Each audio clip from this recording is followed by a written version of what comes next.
And this multi-level conspiracy, as we're going to get into as the day unfolds, has been set up to disconnect us from who we are and put us in a false sense of self-identity, hypnotizing us to believe a lie about our very self.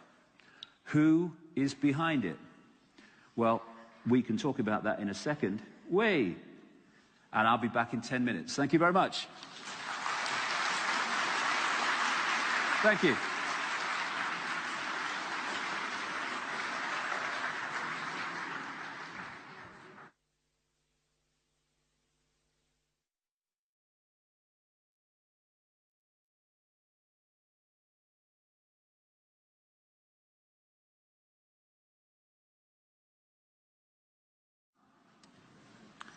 Now, between these two pictures is 20 years. And I've seen enormous changes in that time.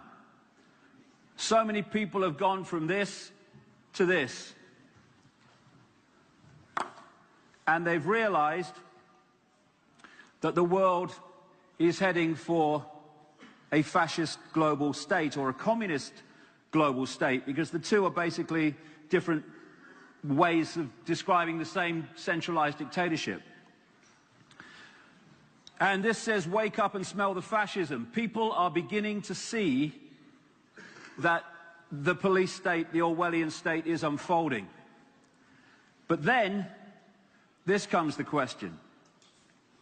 When you see how it's coming in all these multi different ways, via manipulation of education, by manipulated wars and manipulating leaders, the pharmaceutical cartel, manipulated terrorist events, manipulated global warming, control of the media, all this stuff that we're being given to eat and drink to destabilize us, then there's no way that all that is being orchestrated by men in dark suits sitting around a table. And this is where I part company with so many people who are researching this, because that is not how it works, I would suggest. Yes, there is a level at which men in dark suits are orchestrating this, but that's still at the play-out level. It's not at the level that it's being orchestrated from. So there's the level of manipulation of our daily lives, which I'll get to in the next section after this. There's another level, which is the manipulation of the human society through various bloodlines by non-human entities. There's another level where we realize the nature of reality and what it really is. And then there's the other level, which I'll just started to come in my life in the last 6 to 9 months, and that is the moon is not what it seems to be. And I'm going to go through some of this in this section. The rabbit hole is so much deeper than people who just research the 5 sense level of this have realized. But, you know, that ridicule I went through at the start of this journey 20 years ago was absolutely essential for me, because it cleaned out that fear and concern of what other people thought of what I was saying, because they were laughing anyway. Because you don't talk about the moon not being like it is, and you don't talk about non-human entities manipulating this world if you've still got that concern with what people think of you. Anyway, the whole basis of it is control of perception, control of the way we see the world, manipulating the way that we decode and decode reality, keeping us from our true self, which is this disembodied awareness, and putting us in this box or bubble of limitation, and controlling the way we decode reality so that we see the world as the control system wants us to see it. That's the whole basis, but there are many levels of it. Yes, on one level, there is a group of people, lots of groups of people, sitting round tables deciding the next move. But you go beyond them and you go into the shadowy area of advisors who you don't see very much, but where the real power lies in politics. You go deeper still, and you're into the shadowy, shadowy world of secret societies, which you certainly don't see. And eventually, you are entering other dimensions that are manipulating this reality, our dimension, shall we say, from outside. They seem to take overwhelmingly a reptilian expression, but also the so-called greys are very much involved. And they operate just outside of our frequency range, but they can come into it, which is why people see people appear and disappear, and they see UFOs appear and disappear, as I mentioned earlier. So we are in this frequency range, being manipulated from just beyond it through various bloodlines. Satanism is part of it, which I'll get to in the third section, but the idea is to enclose us in this frequency range and then manipulate us to become slaves to their agenda. Orion is an area that comes up regularly. Same with the Draco constellation. Same with Sirius, and the same with Mars. Mars was a habited planet in much more recent times than science would have us believe. Now, I'm talking about reptilian entities mainly, and the greys and stuff, but there are endless other non-human entities in existence and interacting with this planet. Some malevolent, some benevolent, some neutral. And when I talk about these constellations and other planets, I'm not necessarily just talking about them in this frequency range that we decode visible light. I'm talking about other levels of reality that these planets and constellations exist on. For instance, we think we're on planet Earth, but we're only decoding that part of planet Earth that resonates with visible light. There's many more levels than planet Earth than the one that we're decoding. The other thing that came up in the research over the 20 years, and you find this mentioned in ancient accounts all over the world, is an interbreeding between this non-human race and humans, creating another form of human, and even a particular race of hybrid humans, which I'll get to in a second. Now, like I say, this description can be found all over the world, in all these different ancient cultures. And it can be found in the Bible, where it talks about there were giants in the earth in those days, and also after that, when the sons of God came in unto the daughters of men, and they bare children to them. The same became the mighty men, which were the old men of renown. This was the hybrid race they called the Nephilim. And whenever you look at the stories around the world relating to the fall of man, the descendants from where we were to what we've become, you have a reptilian element in it. Of course, the classic is the Garden of Eden and the serpent and all that, but you find it all over the world, the fall of man being related to reptilian. Before this intervention came, this world was very different. The ancients talked about a golden age where humans were connected to nature, when they were connected to a higher awareness. And when I look at the descriptions of what the earth was like at that time, it's very, very similar to that portrayed in the Avatar movie, where the blue people were connected to nature and everything was connected to everything else and everything worked as one whole unit. But then came what I call the schism. The vibrational waveform metaphysical universe from which that information is decoded into this holographic world became subjected to a massive distortion. And how that came about, I'll get to in this section. But this distortion in the metaphysical universe was decoded out to change the nature of life on this planet as it had been before. This schism manifested out as what this world has become. Wars, people dying of hunger in a world of plenty. It's all about me, conflict, argument, dissension.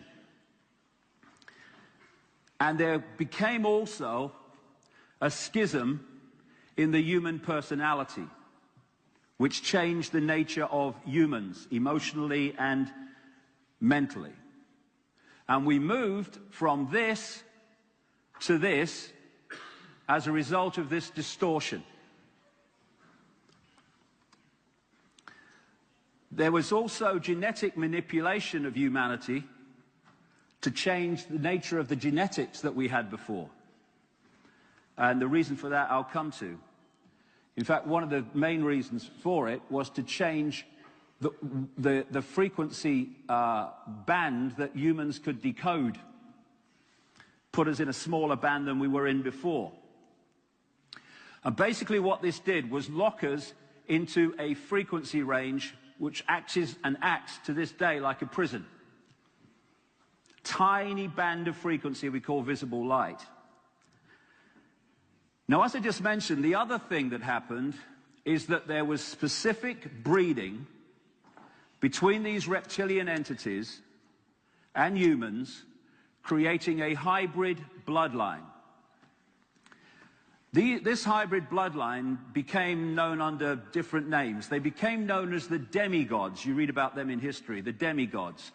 The demigods, because the reptilian entities were perceived as gods, the demigods were perceived as part human, part god, therefore demigods. These hybrid bloodlines became the royal families and aristocracy of the various cultures, where they claim the right to rule because of their bloodline, their connection to the gods. Ancient Chinese emperors claimed the right to be emperor because of their genetic descendants from what they called the serpent gods. In Britain today, we still have a head of state, Queen Elizabeth II, who is only head of state because of her bloodline, because of her genetics. And so we have this manipulation of the DNA, creating this hybrid bloodline, and that's the caduceus, the symbol of the medical profession to this day, very appropriately. I know people say it symbolizes Kundalini energy and all that, but it's very appropriately also symbolizes the input in reptilian genetics. Because the DNA is a software program. And these hybrid bloodlines have a software program that is much more reptilian than the general run of the population. And because everything is a vibration, if there is a genetic compatibility between the reptilian gods, or what I'll call the serpent gods, and humans, or their hybrids, human bloodlines, then there is a vibrational compatibility, which is very, very significant, as I'll get to in a second. Now, one of the key things to remember about this hybrid DNA is that something was removed from the normal DNA, and that is an ability to have empathy with the people who suffer the consequences of your actions. If you think about it, if you remove empathy from the human psyche, human feelings, there are no limitations.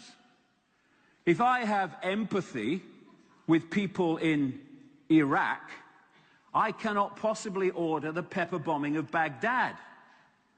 If I have no empathy, I have no problem with that whatsoever. And these bloodlines, what I'll call the Illuminati bloodlines, the serpent hybrid bloodlines, the ones that are behind the control system, they have no empathy. That explains so much about what they do. So because this hybrid genetics has a vibrational sympathy, compatibility with these entities that operate just outside of human sight, it means that these entities can possess, an ancient theme, these particular hybrid bloodlines in ways that they cannot with the general population. And what it means is if you manipulate the bloodline, the apparently human level operating within 5 sense sight, into positions of power, what you're doing is putting these entities into positions of power. But because when we look at people, we see the human level because that's all we're decoding. We don't realize who the real power structure is behind who we think is the power structure.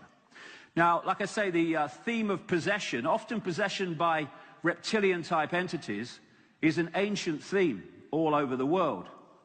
And what it means is that when someone meets, and I've not put Father George Bush there by accident, by the way, when you meet someone from these hybrid bloodlines, you're decoding the level of them that operates within the frequency range that you're decoding. So you see apparently a human. Hello, George.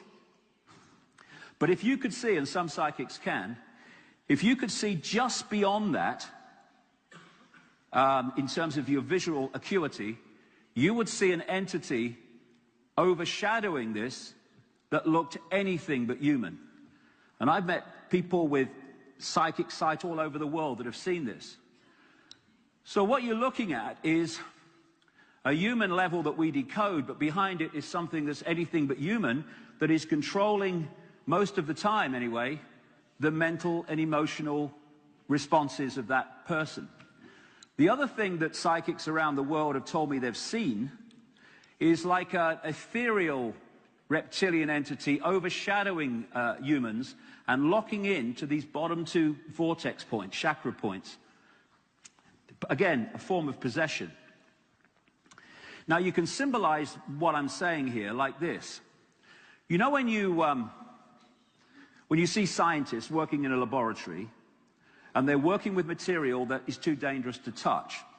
So what they do is they stand outside of the tank and they put those long gloves on and they work inside the tank while they are on the outside. Well, if you look at this in vibrational terms, that's what's happening. These entities are operating outside of this frequency range, but through these hybrid vehicles with which they have vibrational connection, they can manipulate this world very similar to this. And Neil Haig, my artist friend, symbolizes these bloodlines and the Illuminati secret society network. And this will be a common theme through the next few sections, as this bearded man. But behind the bearded man is the reptilian entities who are controlling. Now, when you go back to the ancient world, to the ancient Egypt, Mesopotamia, Indus Valley, and China, you see this continual theme of reptilian gods in the ancient world who interbred with humans. And this is a key area that comes up in so much research. The area we now call Iraq, that was thousands of years ago known as Sumer. And ancient tablets were found in Sumer, which when translated, talk of a non-human race called the Anunnaki, who came and interbred with humans, creating hybrid bloodlines, etc., and controlled the ancient world. That is the theme you find all over the world. This is just the Sumer version of it. And these hybrid bloodlines then, throughout what we call history, expanded up further into Europe, where they became the royal families and aristocracy of Europe, and so on.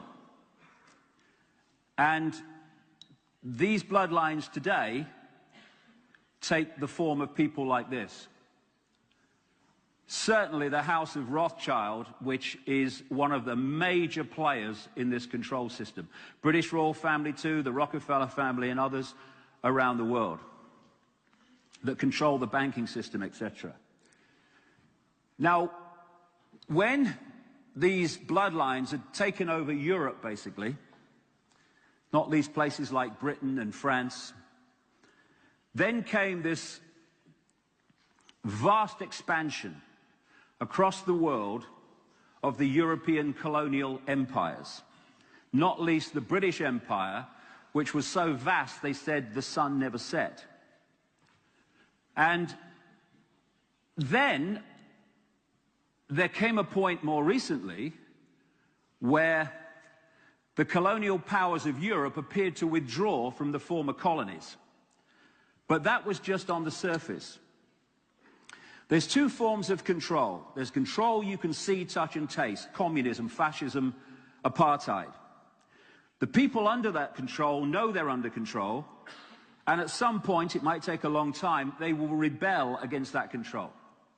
The greatest form of control is control you cannot see, living in a prison cell you cannot see the bars of, because people don't rebel against not being free when they think they are.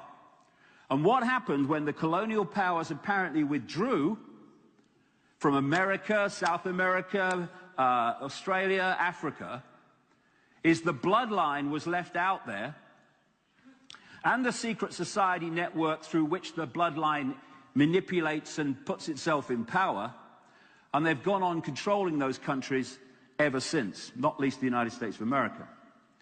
And what they've created is this secret society equivalent of a transnational corporation. You have, with a transnational corporation, a headquarters, and you have subsidiaries in the different countries.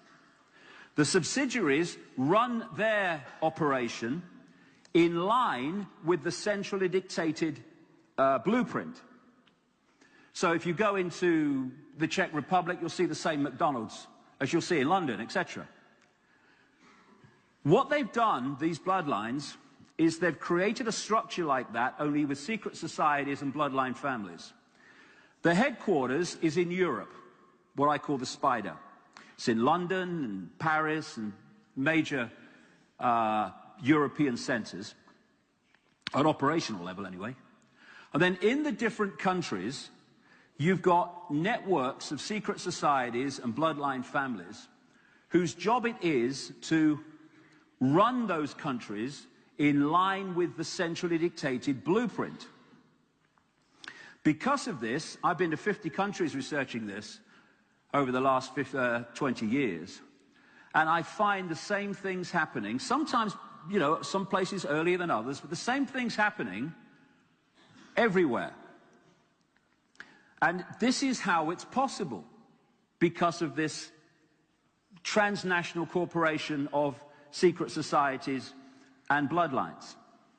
You can also symbolize it as a spider's web, with the non-human entities in the center, the spider, but here, very close to the spider, the House of Rothschild and other families, but particularly the Rothschilds.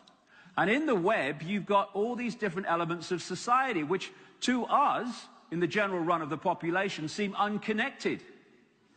But through this network of secret societies, etc., they're not unconnected. They're being dictated to and orchestrated from the center. That's how they can run this globalization situation, where all these things are happening all over the world at the same time, to centralize power. So when we see all these different companies, these are different masks on that face. You know, you see different companies, they appear to be in competition with each other, like oil companies, pharmaceutical companies, but in fact, they're all owned by the same people, or controlled by the same people. Now, this is the kind of structure symbolized by Neil Haig, where you've got the reptilians operating outside of human sight. He's had them fighting with each other, because these reptilian entities fight among each other all the time, apparently, for power. I guess it's their mentality. And then down here, through the hybrid bloodline of the Illuminati, it comes down into what we say mainstream society, the movie. And so we see apparently different sides in politics and stuff, but actually ultimately they're controlled by the same force. So you have these non-human entities operating through these bloodlines, these possessed bloodlines, at the top of these different pyramids of different countries, and they will control the politics, the finance, the media, the military, the religion, and obviously royalty within these pyramids. And here's the people under this edifice of power.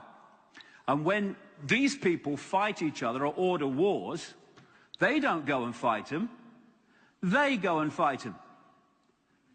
You know, if George Bush had been in Iraq when the first bullet was fired, he'd have been under a bed in Houston when the second one went off. They don't fight the wars, they get us to fight them. And when we stop fighting them, it's all over. So these people are like, seem so powerful, are just like pieces in a chess game, being moved around, useful for a while and then away they go. They're like masks, like shells for these entities to use to manipulate this reality. That says no signal, by the way. Some batches are obviously better than others, you know. So if you take the symbolism of the Trojan horse coming into that society with all the real stuff hidden inside, well, if you put this face on it, you're pretty much describing what's going on here. We're being controlled by a force we cannot see and don't even accept exists. And like I say, this is why I had to be cleared out in my experience of concern of what people thought of me and what I say. Otherwise, you don't put this stuff out. Because you think, what will people think of me? I don't mind. I don't care. They have the right to think what they like. Someone sent me this, and I'm not saying these are reptilian eyes. It could be just, you know, a trick of the light. But someone sent me this, and what it portrays is what people all over the world have told me they've seen, where people's eyes turn from human to reptilian. And interestingly, I've got a friend who operates in medicine and science, who has an associate who has been doing, I don't agree with it, but he's been doing a long research project developing iris scan equipment. And he didn't know my friend knew me, and he certainly didn't know about me. But he said to my friend, you know the strangest thing when I was doing this research? He said, I looked down a microscope at 2,300 eyes, and around 4% appeared to be of reptilian type and appearance. And it's funny, that figure of 4 to 5% is what keeps recurring over the years in terms of the percentage of the population that we're talking about. And many of that 4 or 5% will not even be aware that they're of the bloodline either. Here's another one that you find on the internet of Father George Bush. Again, could well be just a play on the light, but that just shows what people see. Inside these people are something else. What's behind the eyes? Mr. Fake Smile, Mr. Fake Emotion, Mr. Dark Eyes Blare. What's behind the painted smile? This guy, Ted Heath, was Prime Minister of Britain from 1970 to 74 and signed us into the European Union as it's become.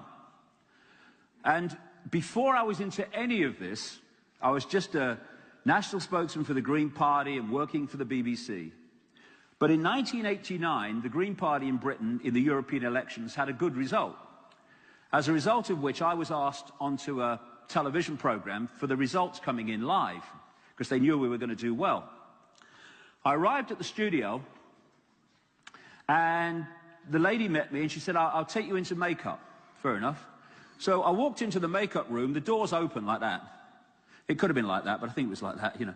And she led me to my seat, and she says, someone will be along in a minute, walks out. I think I'm on my own, I can't see anybody.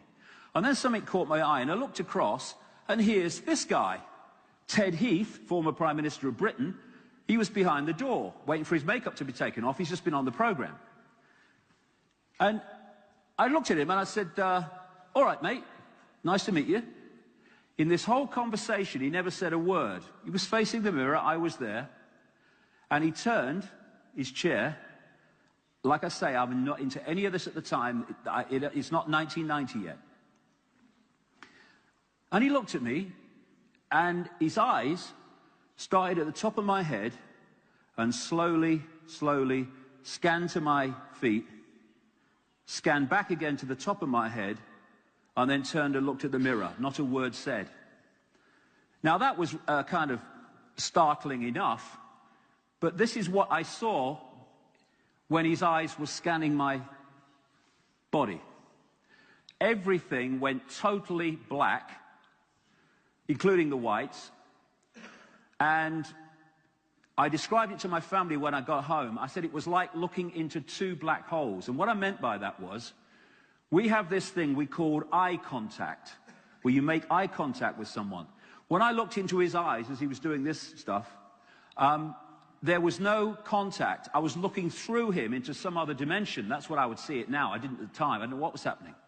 But as I've traveled around the world, I've had a number of people talk to me about having the experience of the black-eyed people.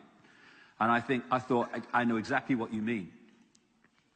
So behind the human is something very different as we go through these people. There you go, look at that. Lovely eyes she's got, isn't she? Lovely eyes. And again, I emphasize, this DNA has no capacity for empathy. Now, when I started on this trek of this reptilian theme, as the pieces kept being handed to me, I was shocked to find how much evidence there is. That says in our face, and it is in our face. The oldest form of religious worship currently has been discovered is serpent worship. It goes back at least 70,000 years, according to mainstream science and anthropology. And that 70,000 years place is here, the border of Botswana and Namibia, a place called the Tsalido Hills, where the bush people who live in that area say modern humans were created by the great serpent, the great python, who, it said, appeared with a bag of eggs to seed the modern humanity. Now this man, the Reverend John Bathurst Dean, wrote a book in 1933 called Worship of the Serpent. Some wonderful books were written in the early part of the 20th century, which have long been forgotten. And what he did was looked at serpent worship all over the world, and this is what he concluded. It appears then that no nations were so geographically remote or so religiously discordant, but that one and only one superstitious characteristic was common to all, that the most civilized and the most barbarous bowed down with the same devotion to the same engrossing deity, and that this deity either was or was represented by the same sacred serpent. It appears also that in most, if not all, the civilized countries where this serpent was worshipped, some fable or tradition which involved its history, directly or indirectly, alluded to the fall of man in paradise, what I said earlier, in which the serpent was concerned. What follows then, but that the most ancient account respecting the cause and nature of this seduction must be the one from which all the rest are derived, which represent the victorious serpent, victorious over man in a state of innocence, and subduing his soul in a state of sin, as this reverend would say, into the most abject veneration and adoration of himself. You find depictions of the serpent gods around the world. This is one found in the Ubaid culture, which preceded Sumer in what we now call Iraq. These are the depictions in Asia of what they call the Nagas, part human, part serpent, as they were said. There's the Nagas again. In Europe, the Druids worshipped a god called Yu, a serpent god called Yu, which if you play that on, Yu man means serpent man. The serpent worship Goes on and on. Same with ancient Egypt, the serpent. So much so that they depicted their pharaohs in serpent style. There's the cobra. The cobra is a common symbol of these serpent gods in the ancient world. The headdress is of the cobra headdress, or you know, what the cobra looks like. And there's the belly of the cobra coming down from the chin. And I say this is a universal. In Central America, they worshipped Quetzalcoatl, the feathered serpent god. The Mayans in Central America had a version of the same called Kukulkan. And then, of course, throughout the Far East, the dragon is absolutely the symbol of many countries, and the dragon comes from the serpent gods, I would suggest. And folklore is full of serpent legends. When I went to South Africa, in the latter part of the 1990s, about 1997 I went first, then 98. In 98, I brought a book out called The Biggest Secret, in which I mentioned this serpent connection for the first time. And Credo Mutwa contacted me while I was in South Africa and said, I must talk to you, I must talk to you. So I went to see him, and he said, how do you know about the Chitahuri? I said, who's the Chitahuri? And Chitahuri translates as, in one way it translates as the children of the serpent, or the children of the python.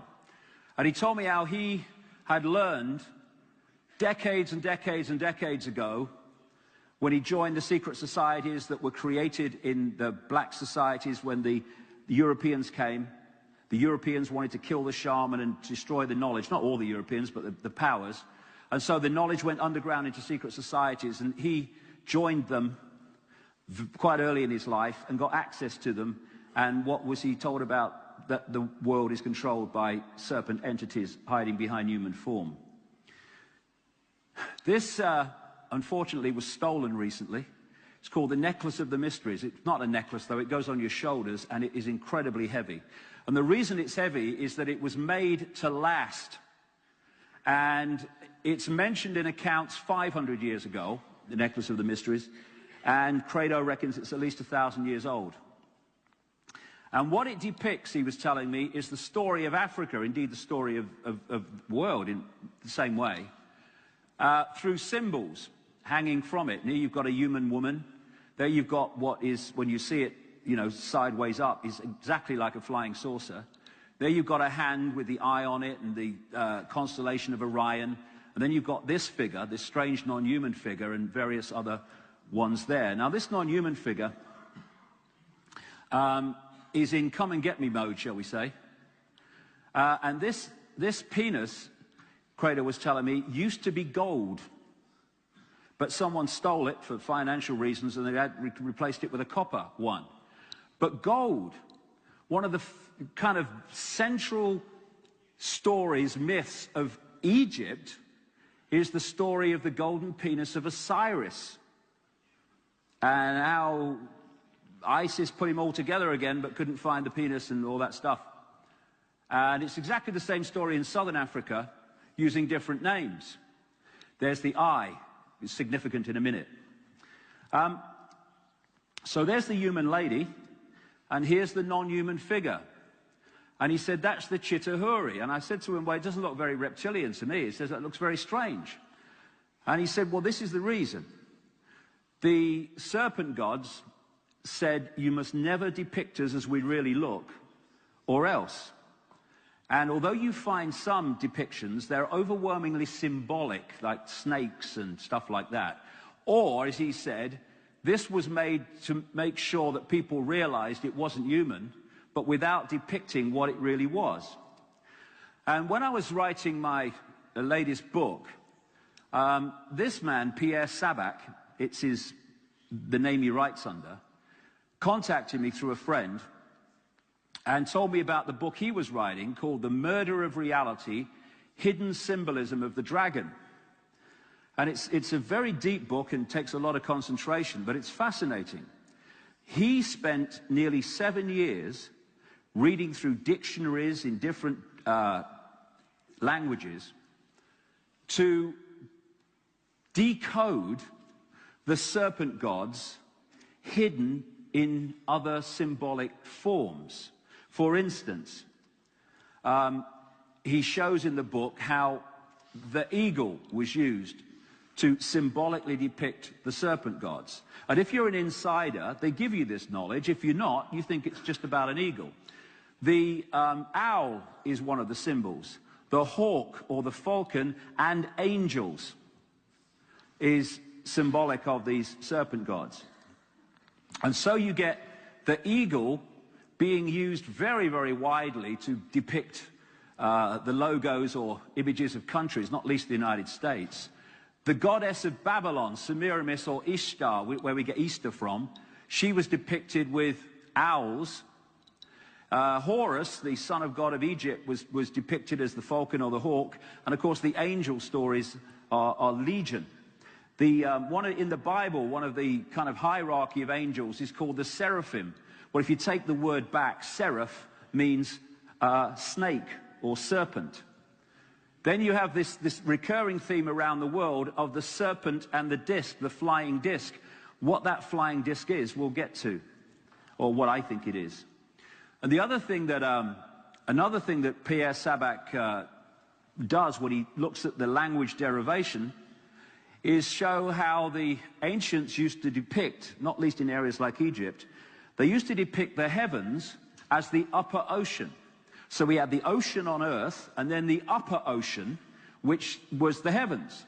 And so these stories of the gods in their flying boats were depicting things going on in the sky in the upper ocean, the heavens. And you have symbolism of the bloodline, like children of heaven and earth, they used to call them in some of the ancient texts. Children of the gods and all these things. And when you decode the symbolism, you start to see the common themes. One of the names for the gods in the ancient world was the watchers, those who watch. And so they became symbolized as an eye.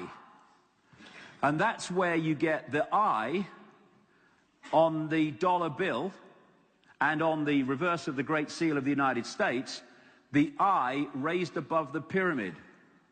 The watchers, the gods. And there you have the watchers again on the hand of the necklace of the mysteries. And the eye of Ra, and all these things that you get in Egypt. One of the ways that they symbolize this part human, part reptilian bloodline was by depicting a human torso, and then the legs turn into a snake. You see this commonly when you start to research it. Here's another couple of examples here, but there's no shortage of them. You see here the torso, and then it goes out into a snake serpent-like. There's the cobra, again, very much symbolic of the serpent gods. And you see lots of reptilian symbolism in Asia and places like that. Also, the depiction of the humans fighting giant snakes, because these reptilians are several feet taller than us, or at least significantly taller than us. It is another example of humans fighting the snake. The word Messiah comes from Mesa, so it is said. And Mesa is the crocodile in the Nile. And they used to anoint the pharaohs with the fat of the Nile crocodile. In fact, the word Christ means anointed one. And they use the same symbolic rituals to this day, crowning the monarch of Britain. In the Bible, like here in Revelation, you get the devil depicted in reptilian terms. And the great dragon was cast out, that old serpent called the devil and Satan, which deceiveth the whole world. He was cast out into the earth, and his angels were cast out with him. It's one of those things that once you start to open your mind to this theme, you realize it's everywhere. All these old fairy stories about princesses kissing a frog and it turns into a prince and all this stuff, all relate to this same basic symbolism. And since I've started talking about this, people have sent me pictures from around the world of the depiction of this in statues and stuff, like this one with the reptile and the humans, the part non-human, part human. Again, same here. And the gargoyles and stuff that these elite bloodlines put on their castles and their churches and their mansions and stuff, all depictions of these gods. And then if you look at modern culture, the reptilian themes are just all over the place in the last 20 years. Recently, there's this portrait in the National Portrait Gallery in London of Queen Elizabeth I, the Virgin Queen, though she was no more a virgin than Madonna, to be honest. And what's happened is she was holding some flowers. But with the passage of wear and tear, the paint has worn away, and the flowers can be seen to have been painted over a snake that she was holding. This is a computer representation of what it would have looked like in its prime form. The newspapers in Britain were saying, why was she holding a snake? Well, maybe I can help you there, guys. Maybe I can help you. And then you look at the coats of arms of these aristocratic bloodlines around the world, not least in Britain. And again you see the dragon or the flying reptile depicted. One of the great centers of this global control system is the City of London. Not the great span of London, but that part of London, the original City of London, where the financial district is, where St. Paul's Cathedral is, which is a country. People don't realize this. The City of London financial district is a country within a country. It's like the Vatican within Italy, within Rome. They don't tell you that, but it's true. It has its own police force, and it is absolutely controlled by secret societies like the Knights Templar. And the Knights Templar symbol is the red cross on the white background. And the symbol of the City of London, the financial district, is this. Flying reptiles holding the symbol of the Knights Templar Secret Society. That's what you pass when you enter the City of London on either side of the road. Then you get the same theme around the world in culture after culture of reptiles or reptilian imagery eating humans. This is one from Central America. This is another one. And again, the snake with the crown, the royal bloodline, the hybrid. This is painted by Credo Mutra on the side of his hut, depicting African legends of the serpents eating humans. And there's Alfa Romeo, look, there you go. And there's the red cross on the white background. You find this imagery in lots of logos owned by the Illuminati bloodlines. This is Silvio Berlusconi's mansion, or one of them, the leader of Italy. What are the Italians doing? I don't know. Are they drunk or what? I don't know. And there's the same imagery there in his mansion garden. Another element of this story is that these entities operating just outside of human sight feed off human emotional energy. We have become their power source in so many ways. And a few years, or quite many years ago now, I saw that Disney movie, Disney, Illuminati company, that Disney movie, Monsters, Inc., where it depicted this, it was an animated movie, it depicted this monster world, and the monster world did not have an energy source. So they had this power station in the monster world, but the power station consisted of a series of doors, symbolic of interdimensional gateways, and these monster people working in this power factory used to walk through these doors, and when they did, they entered a child's bedroom. It's supposed to be a children's movie. And what they did then was they frightened the child screamed, they caught the scream energy in this like tube, and they took it back through the door to the monster world to power the monster world. And in the most basically symbolic way, that's what's going on. They're feeding off our energy, which explains a lot as we go along of why the world is as it is. I've got a friend in Japan, lots of people will have come across by now, called Mr. Emoto. And he's become famous for getting a canister of water and putting like words written on the side of it, or putting a mobile phone on the side of it, then freezing that water very, very quickly. I've seen his studio in Tokyo where he does it, and then photographing the water crystals in that water before they obviously melt. And that kind of putting words on the side of the canister is what I was talking about in the first section. We see a word like love or hate, but what it is a vibration. And if you put the word hate or I want to kill you in words, write them, they will vibrate that energy. And by freezing the water and then filming the crystals immediately, you pick up what those words and mobile phones or whatever have done to that water. And this is a water crystal photographed after words of love and appreciation were put on the side of the water. This is a water crystal after "you make me sick, I will kill you" was put on the side of the canister.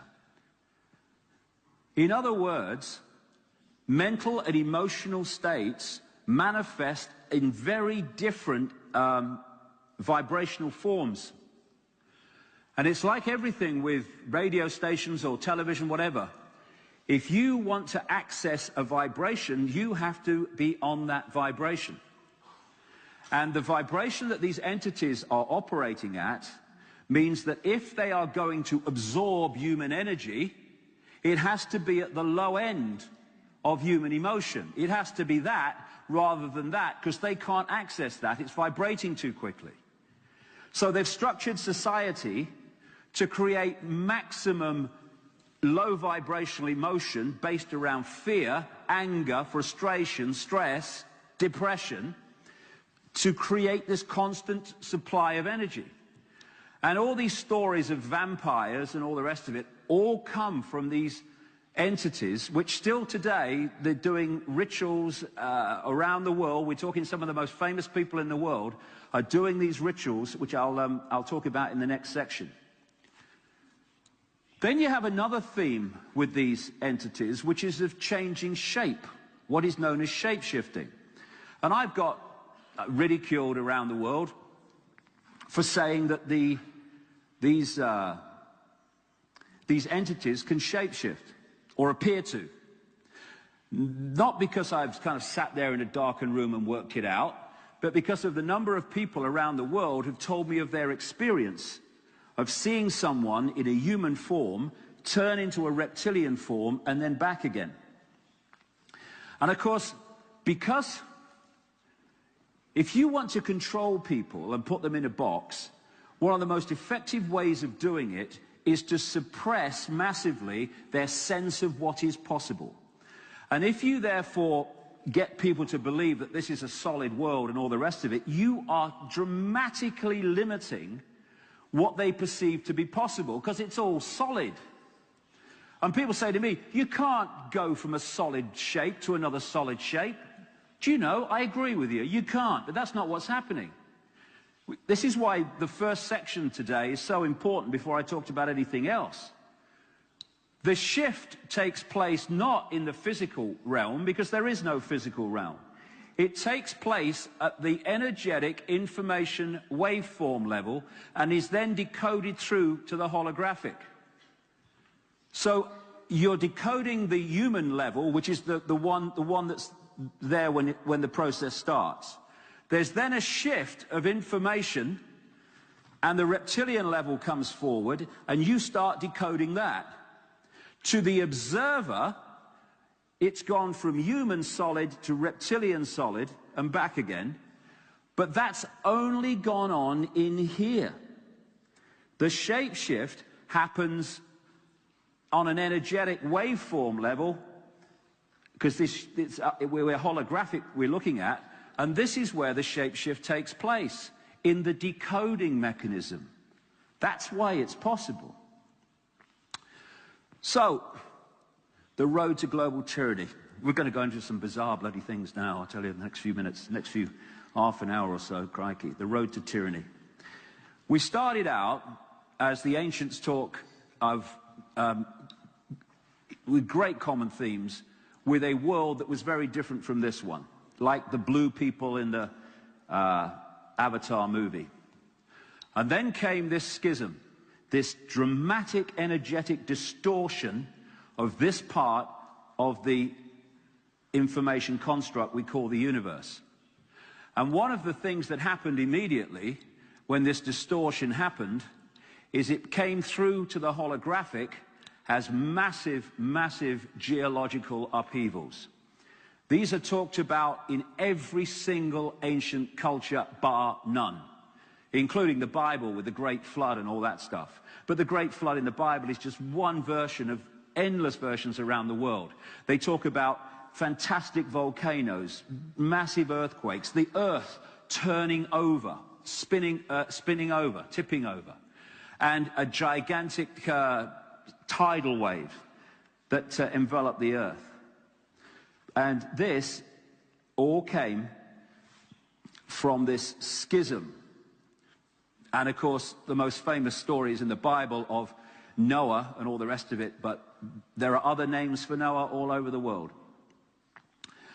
What happened with this schism is our natural connection to higher levels of awareness became subject to that distortion.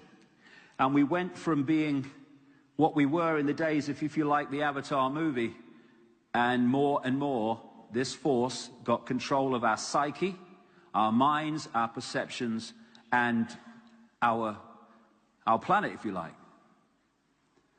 And what has happened, and I'll explain this in more detail in a minute, is very similar to what happens in China.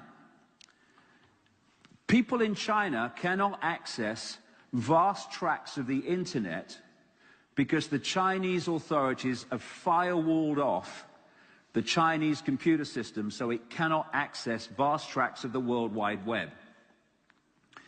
What this force did after the schism, and as the Earth started to recover and a new society emerged, was to genetically manipulate humanity in what we call modern man, so that we were intelligent enough to be slaves, but not intelligent enough to realize what was going on, en masse anyway. And so what happened is that basically our reality was firewalled off. We are not accessing today anything like the range of frequency that we were before, but I'll get into more detail about that in a minute. So we fell into this tiny, tiny, narrow band of awareness, which is keeping us in a frequency range that is almost infinitesimal compared with what's available in this universe. And one of the key ways they did it is to put the soldiers on the door to lock us in the left side of the brain, which put us even deeper into this bewildered state where you can go to Sydney, Australia, New York, London, you can stop people on the street and say, who are you? Where are you? Where do you come from? And if they don't give you an immediate religious response, they'll probably say, I don't know. I don't know. I thought we were on the cutting edge of human awareness and we don't even know who we are, where we are, and what we're doing here. That's the level of suppression we're dealing with. And this control system was put into place, which has basically turned most humans into computer terminals on a firewalled reality. And we then, therefore, decode into experience a fraction of what we used to. Okay,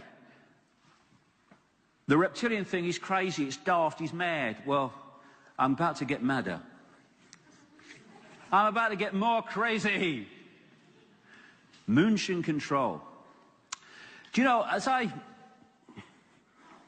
was putting this together over the years, and when I say put it together, it's the pieces in the puzzle just coming to me in various ways.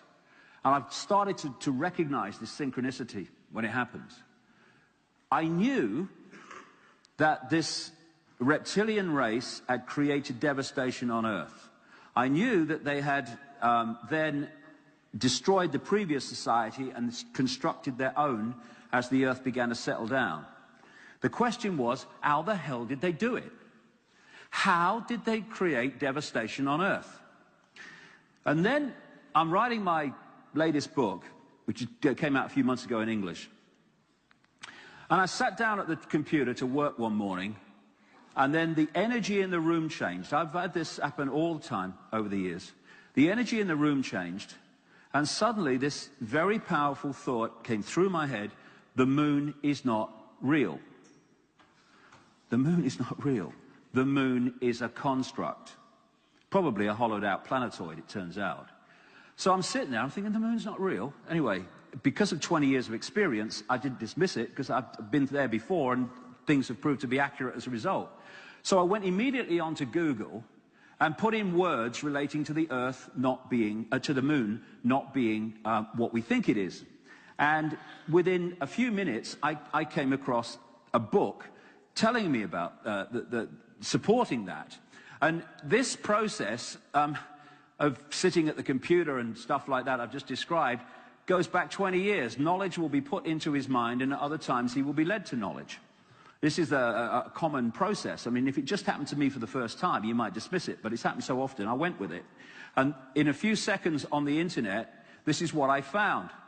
A book called Who Built the Moon by these two researchers, Christopher Knight and Alan Butler. This guy, Christopher Knight, has done books on Freemasonry, and I think he is a Freemason, actually. And they talk about the fact that there are these fantastic anomalies about the moon that no one can answer, and in fact, the moon shouldn't be there. And it's funny, again, you know what I talked earlier about the blank sheet of paper? It's really important, because you're born into this world, and naturally you accept the world as it is that you're born into. And the moon comes up, and it goes through its cycle, and all the rest of it. Well, what about the moon? Well, it's the moon, mate, and it's always been there. Well, actually, probably, well, it almost definitely has not. Even the way the moon goes around, physically, has fundamental impacts on Earth. The angle of the moon, of the Earth, the speed of spin of the Earth, the effect on tides, and we're 60 to 70% water anyway on the so-called physical level. But the moon is not just physical. That's only the decoded level of it that we're seeing in the sky in apparently a physical holographic state. The moon, like everything else, is in its base state an information construct in a waveform state. And therefore, we decode it through into what appears to be the physical moon here. This is important when looking at this energetic distortion. Because when the moon came in, much more recently than science accepts, very much more recently, probably hundreds of thousands of years, maybe even a bit more, maybe a bit longer, but not millions. And as it came in its information state, its waveform state, it distorted the information balance of this part of the universe relating to where we live, Earth and the solar system, etc. And that distortion became the great cataclysmic events that all the ancient cultures talk about. And what do they say as a common theme? During these cataclysms, the Earth flipped over, which is what it would do when this came into where it is now and its effect on the Earth. We have the seasons today in relation to the Earth because of the moon, because of the effect on the angle of the Earth in relation to the sun. And what happened then, as this happened, this distortion happened, and it came through to the holographic devastation, is that society we call the Golden Age Society, the Avatar movie society. This schism took us back to what we call the Stone Age, to basics. The people think that's fantastic. Imagine a Haiti earthquake all over the world. You know, you're saying, when are the rescuers going to come? There are no rescuers. They're under rubble as well.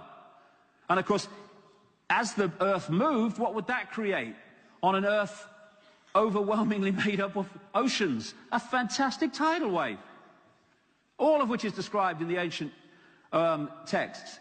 And if we went through this now, this modern society, gone overnight in a flash. And the other thing this distortion did was distorted our psyches and the way we decode reality, our perception. And this is Credo Mutwa at his home in the Kalahari region of South Africa. Saw him a few weeks ago. And he was saying that the Zulu African legends say that when the moon came, humanity went crazy, which is what it would have done. The effect on the human psyche of the moon is much misunderstood and underestimated. So we had this schism. The Golden Age human became the fall of man human. That's what we're looking at. That's what we're talking about. And also in Who Built the Moon, they describe the extraordinary mathematics and synchronicity of mathematics and size and everything between the moon, the earth, and the sun. Doesn't work with any of the other planets, just those three. As they say in the book, the maths involved in the Earth-Moon-Sun system is nothing less than staggering. And it says the moon has been placed where it is with the accuracy of the proverbial Swiss watchmaker.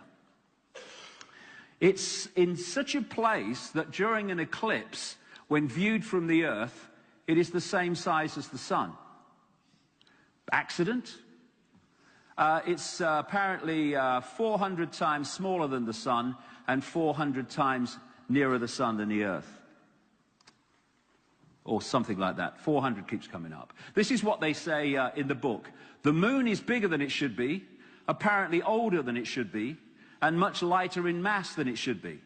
It occupies an unlikely orbit and is so extraordinary that all existing explanations for its presence are fraught with difficulties, and none of them could be considered remotely watertight. This is the official version, or two official versions, of how the moon was created. It was said that when the Earth was forming, a Mars-type planet smacked into it, a chunk broke away and became the moon. This became known in science as the whack theory. However, the physics of that didn't work out, so they came up with the double whack theory. This is that the Mars-type planet hit the Earth, went away, came back and hit it again. Give you a right, I'll give you a left. There you go, got a moon, there you go. The truth is they haven't got a clue where the moon came from. This is Isaac Asimov, a Russian professor of biochemistry who wrote a lot about the moon. We cannot help but come to the conclusion that the moon by rights ought not to be there. The fact that it is one of those strokes of luck almost too good to accept. Small planets such as Earth with weak gravitational fields might well lack satellites.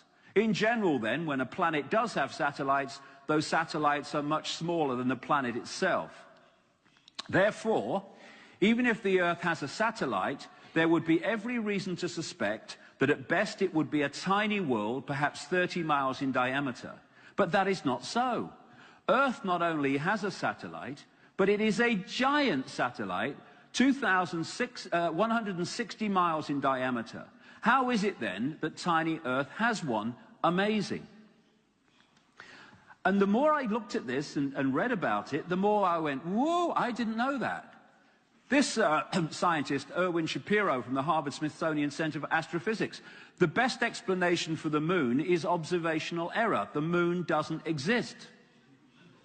NASA scientist Robin Brett, it seems easier to explain the non-existence of the moon than its existence. Where did it come from? And then there's the evidence that the moon is hollow. For instance, when in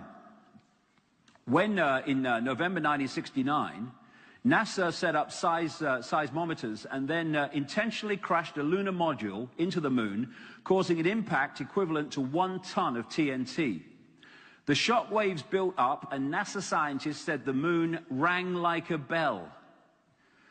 Maurice Ewing, a co-director of the seismic experiment, told a news conference, "As for the meaning of it, I'd rather not make an interpretation right now, but it is as though someone had struck a bell, say in the belfry of a church, a single blow, and found that the reverberation from it continued for 30 minutes.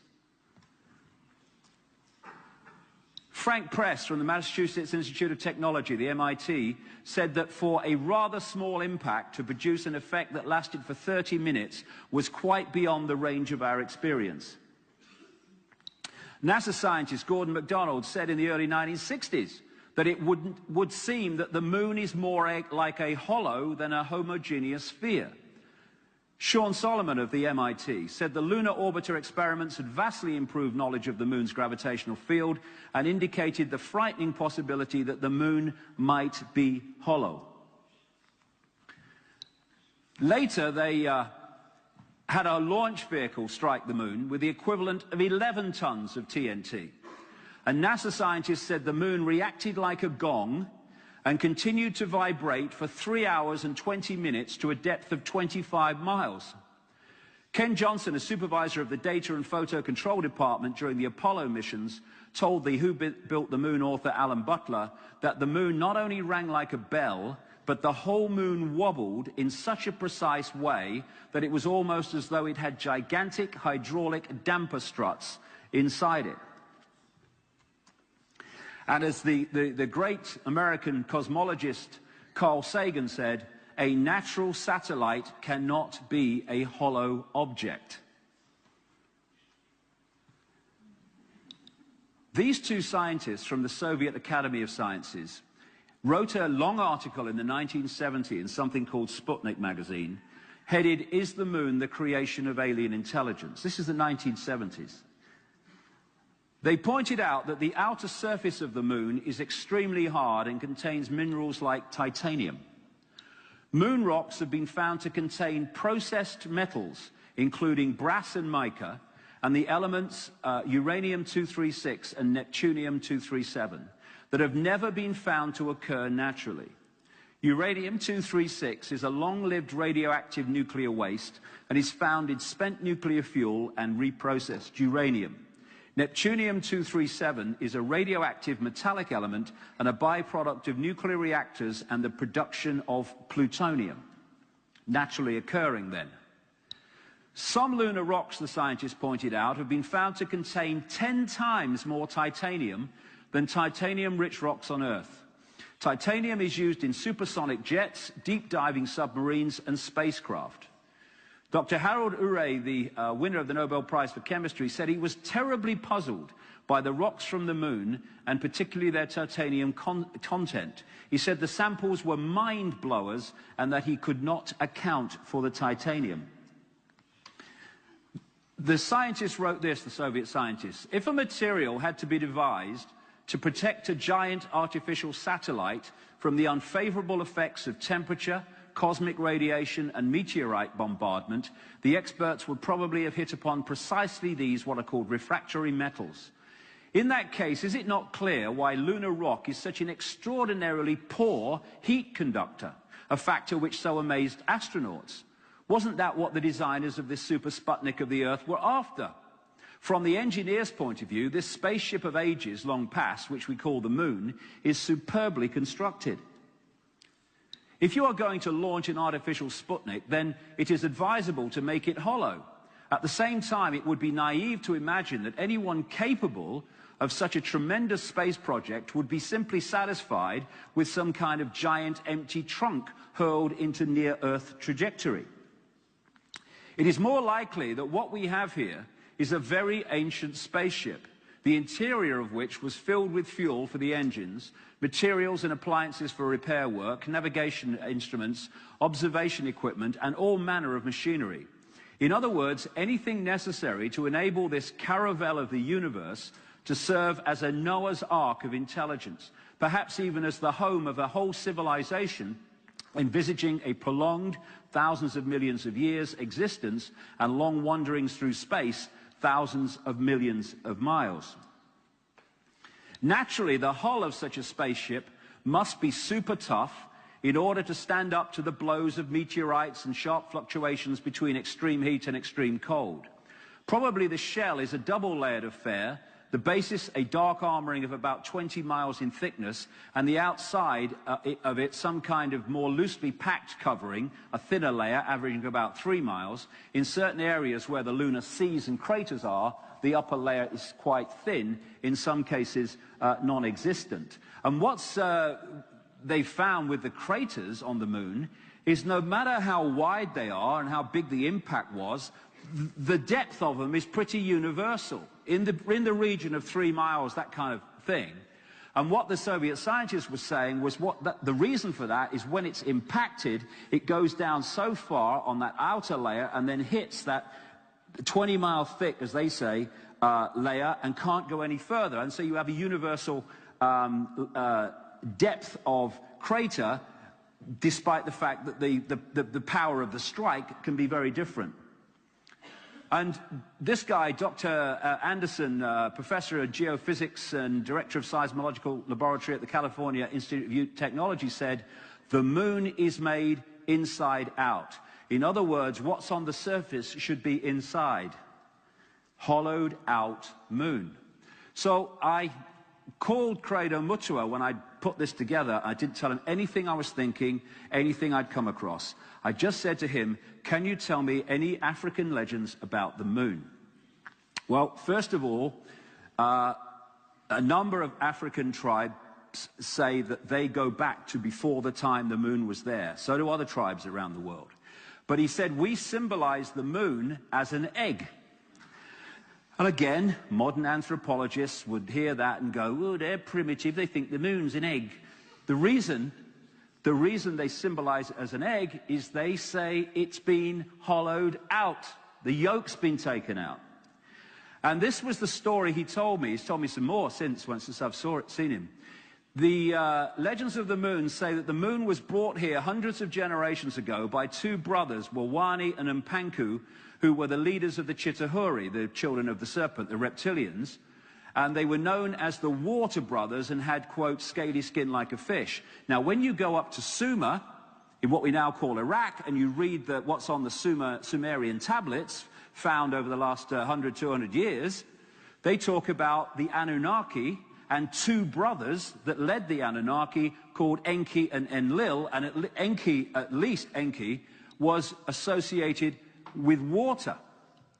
The Zulu, so it's the same story, basically, in theme, in Sumer as you find in Africa, southern Africa. Zulu legends tell of Wawani and Mpanku, how they stole the moon in the form of an egg from the great fire dragon and emptied the yolk out until it was hollow. Then they rolled the moon across the sky to the earth and caused cataclysmic events on this planet. And the legends also say that the Chitahuri said, if you don't do what we say, we'll move the moon. And have an impact on the Earth that way. Now, this book was written in the 1970s, Our Mysterious Spaceship Moon, by a guy called Don Wilson. And he says that if you take this theme about the moon, instead of what we're told the moon is, it starts to explain all this long list, this is just some of them, long list of anomalies about the moon. Like why the moon is a freak world, too big and too far out to be a natural satellite of the Earth. Why the moon has such shallow craters. Why some moon rocks are older than Earth and at least as old as the solar system. Why the moon seems inside out.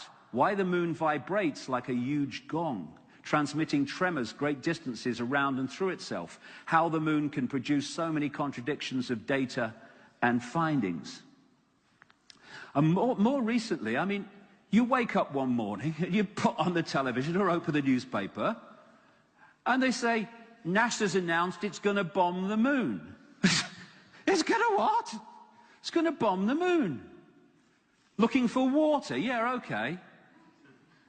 And then, I don't know if you saw this story, that about 3 weeks ago, NASA announced that the moon is shrinking. It was in the mainstream media. The moon is shrinking. And they said this is happening in what we would call modern times. What they found is these ridges all over the moon, not just in one little area, all over the moon, where the surface is being pushed up over itself because the moon's shrinking. The moon's shrinking, and then they're bombing it. What's happening?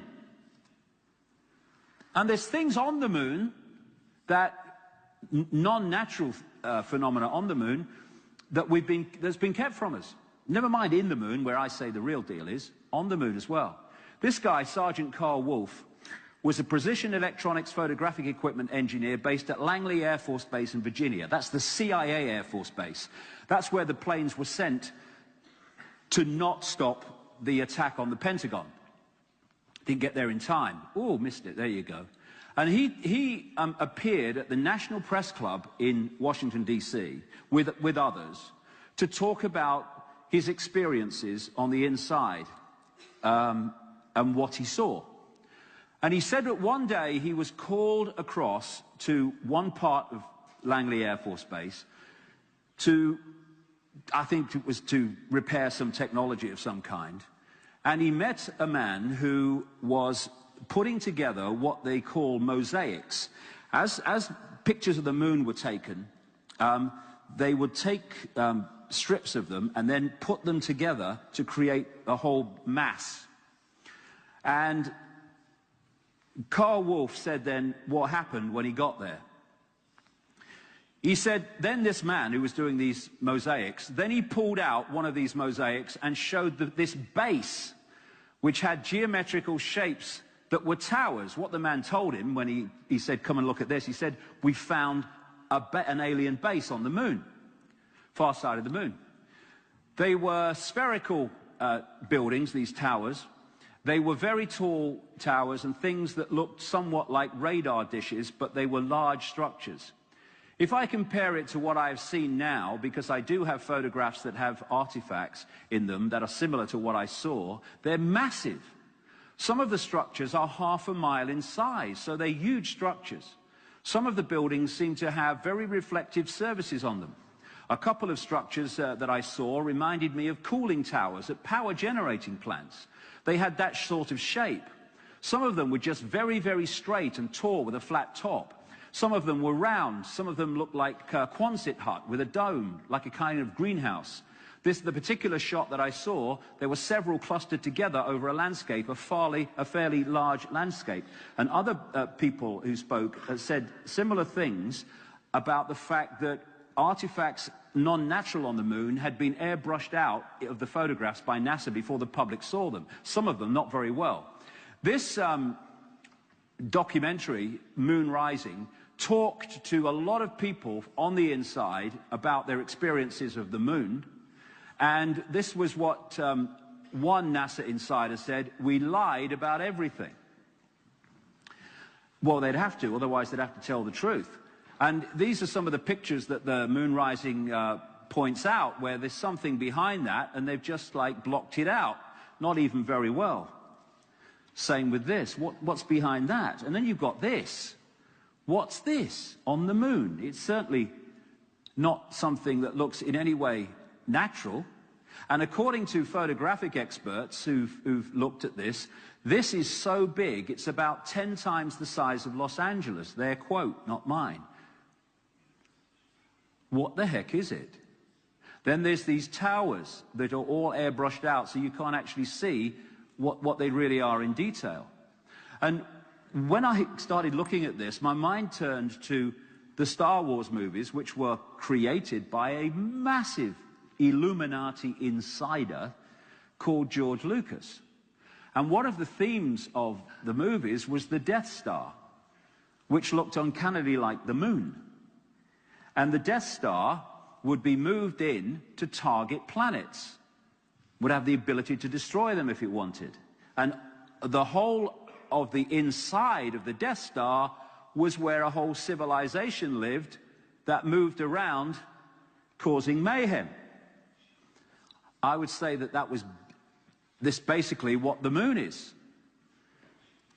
And this is a moon of Mars called Mimas, and this is the Death Star. Staggering like coincidence. And since I've finished the book and the pieces have continued to move, Saturn is coming into this as well. And the reason why Saturn has so many moons. I think that with the passage of more research, we're going to find there's a reason why that has so many moons, and the fact that those moons may not be natural either, or at least some of them. This is a necklace, a Zulu necklace that is as old, Credo Mutwa says, as the necklace of the mysteries. This is called the necklace of the moons, because they are saying that there are many of these moons that are similar, some smaller, as the moon we have. And this symbolizes humanity and control by the moon, our moon. But there are many moons, they say, and that's why they symbolize it. Now, Phobos, one of the moons of Mars, has been talked about recently as possibly being a hollowed-out asteroid in a similar way as the moon. And back as far as 1963, this guy, Richard Wilson, Chief of Applied Mathematics at NASA, said that Phobos might be a colossal base orbiting Mars. In one of the Star Trek episodes, there was a theme of a hollowed-out asteroid, which was being created into a spaceship and for a group of like civilization. And so many things in these so-called sci-fi movies are based on fact. As the Who Built the Moon book points out in great detail, the mathematics and geometry and positioning of the moon, the earth, and the sun is fantastic. They also say that they found that the moon falls into a kind of measurement which has become known as the megalithic yard. This was discovered by a man called Alexander Thom. He was a Scottish engineer who studied a stream of stone circles like Stonehenge around Europe, and found that they were built to a measurement, a unit of measurement, which he called the megalithic yard. According to these authors of this book, the moon falls into that geometry. As they say in the book, this all seemed very odd. The megalithic structures that were built across Western Europe were frequently used to observe the movements of the sun and the moon. But how could the unit of measure upon which these structures were based be so beautifully integer to the circumference of these bodies as well as the earth? Because he says it applies to the earth and the sun as well. Well, this unit of measure could well be because these great ancient structures that we think, how were they built in the ancient world, were actually built with help from these entities that use that measurement. And it's my feeling that these great megalithic structures, including the pyramids, were not put there for benevolent reasons, necessarily. They were put there to suppress the Earth's energy grid. Because, like I said at the very early on, the idea has been to suppress the information in the form of photon energy that is passing through the ley line network of the Earth, and therefore we're picking that up, and through the human body computer. And wherever the reptilian theme comes up around the world, so do pyramids. They were the pyramid builders. And the idea I would suggest is of putting these things on certain points where lots of these lines cross to suppress the level of information and frequency that we can access. And when you see these fantastic structures like in Peru, where these stones, hundreds of tons in weight, are put together and you couldn't get a piece of paper between them. These were done by these ancient people. How did they do that? Because there was another influence that history has written out of the show. How did the people on the Nazca Plains of Peru produce these amazing depictions of animals and insects with one continuous line scored out of the landscape when you can only see some of these from 1,000, 2,000 feet in an airplane in their entirety? Because there was an input of a much higher, not consciousness, no, intelligence that knew how to manipulate reality to make that happen. Now, if what I've said so far is fantastic, I'm going to be even more fantastic. Because all I can do is communicate how the synchronicity of life and information and what it's putting towards me. After 20 years of it happening, you recognize very clearly when something's being put towards you and say, look at this is important. It seems to me, and I'll go into detail as we go along here, that it's not just the fact that the moon is there that's affecting life on Earth, though just being there alone is massively affecting us, but something's coming out of the moon in the form of frequency fields which are affecting our reality. Not least, it's the source of the firewall that is cutting us off from great areas of perception that we had before but don't have now.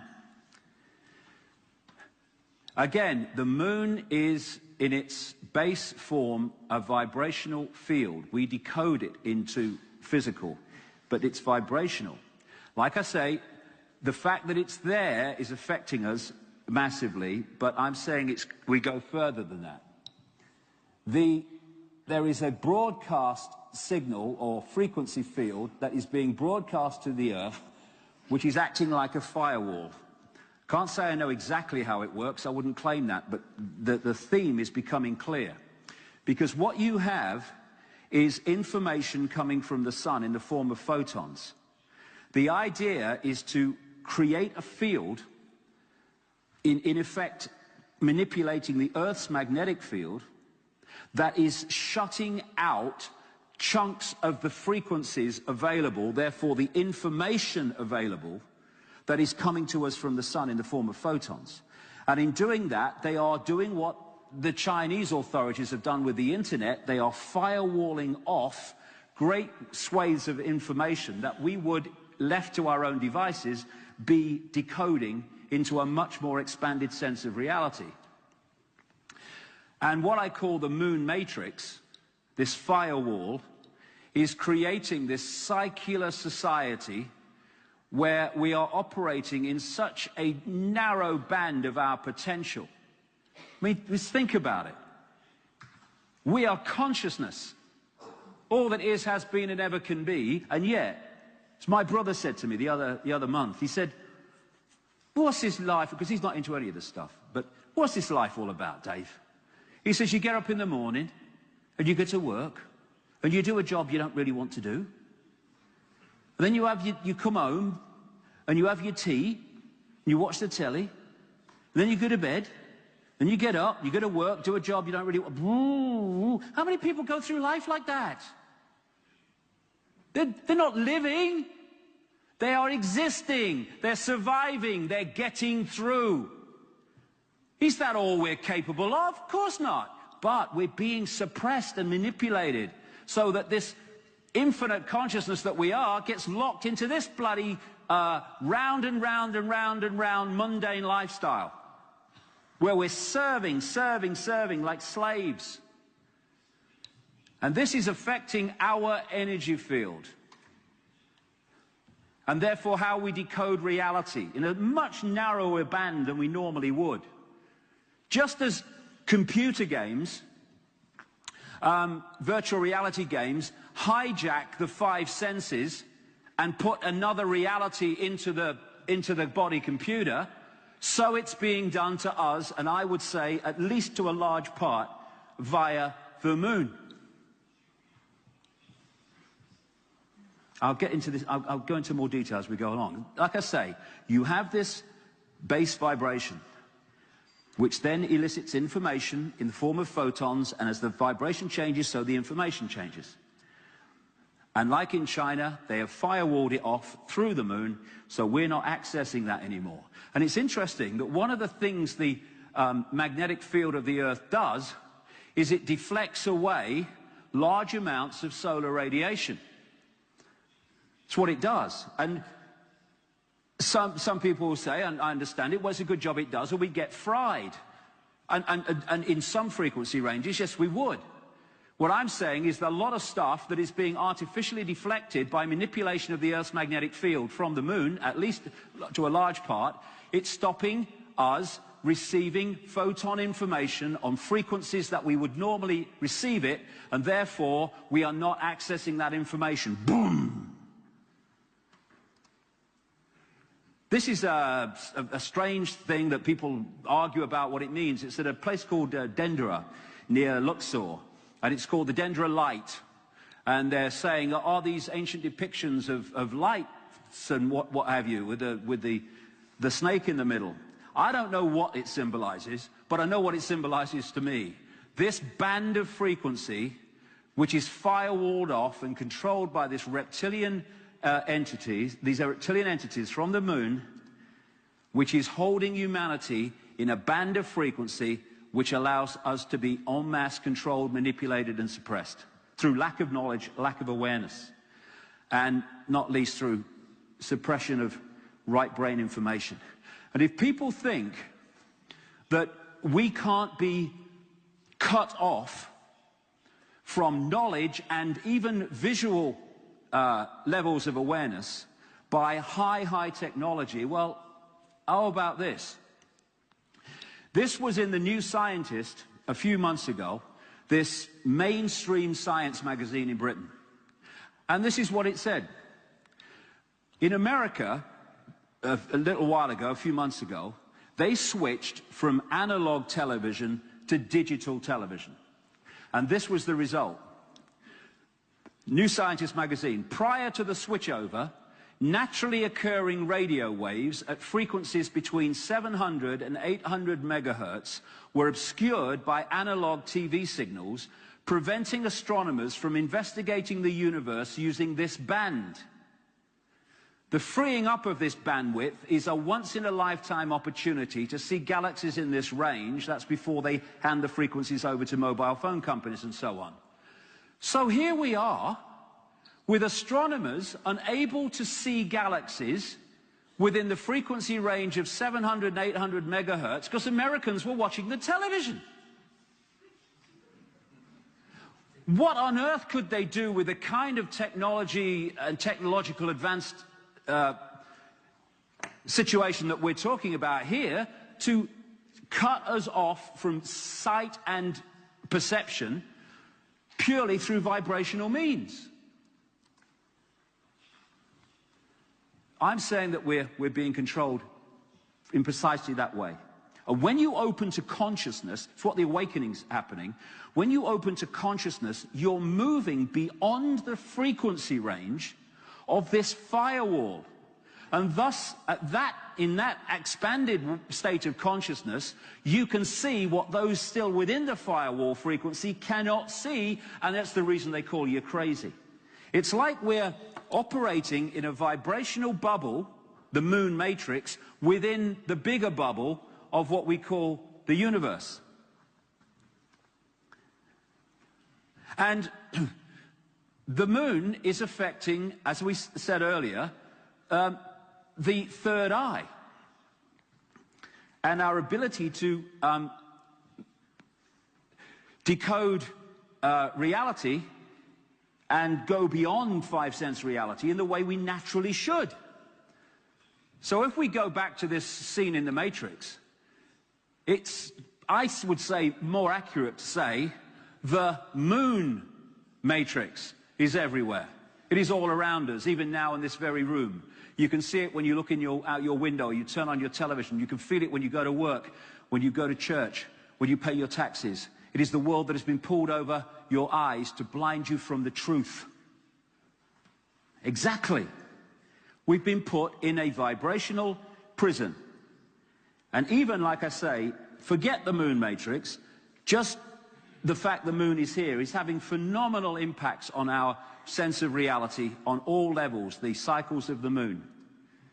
On the endocrine system, the moon fundamentally affects our hormonal systems, the endocrine system glands, two of which, of course, are the pineal gland and the pituitary gland of the third eye.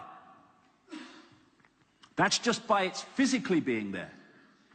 And we're being closed down from our natural multisensory self in this way, and through the closing of the third eye and the shutting down of consciousness, being put into this limited mode.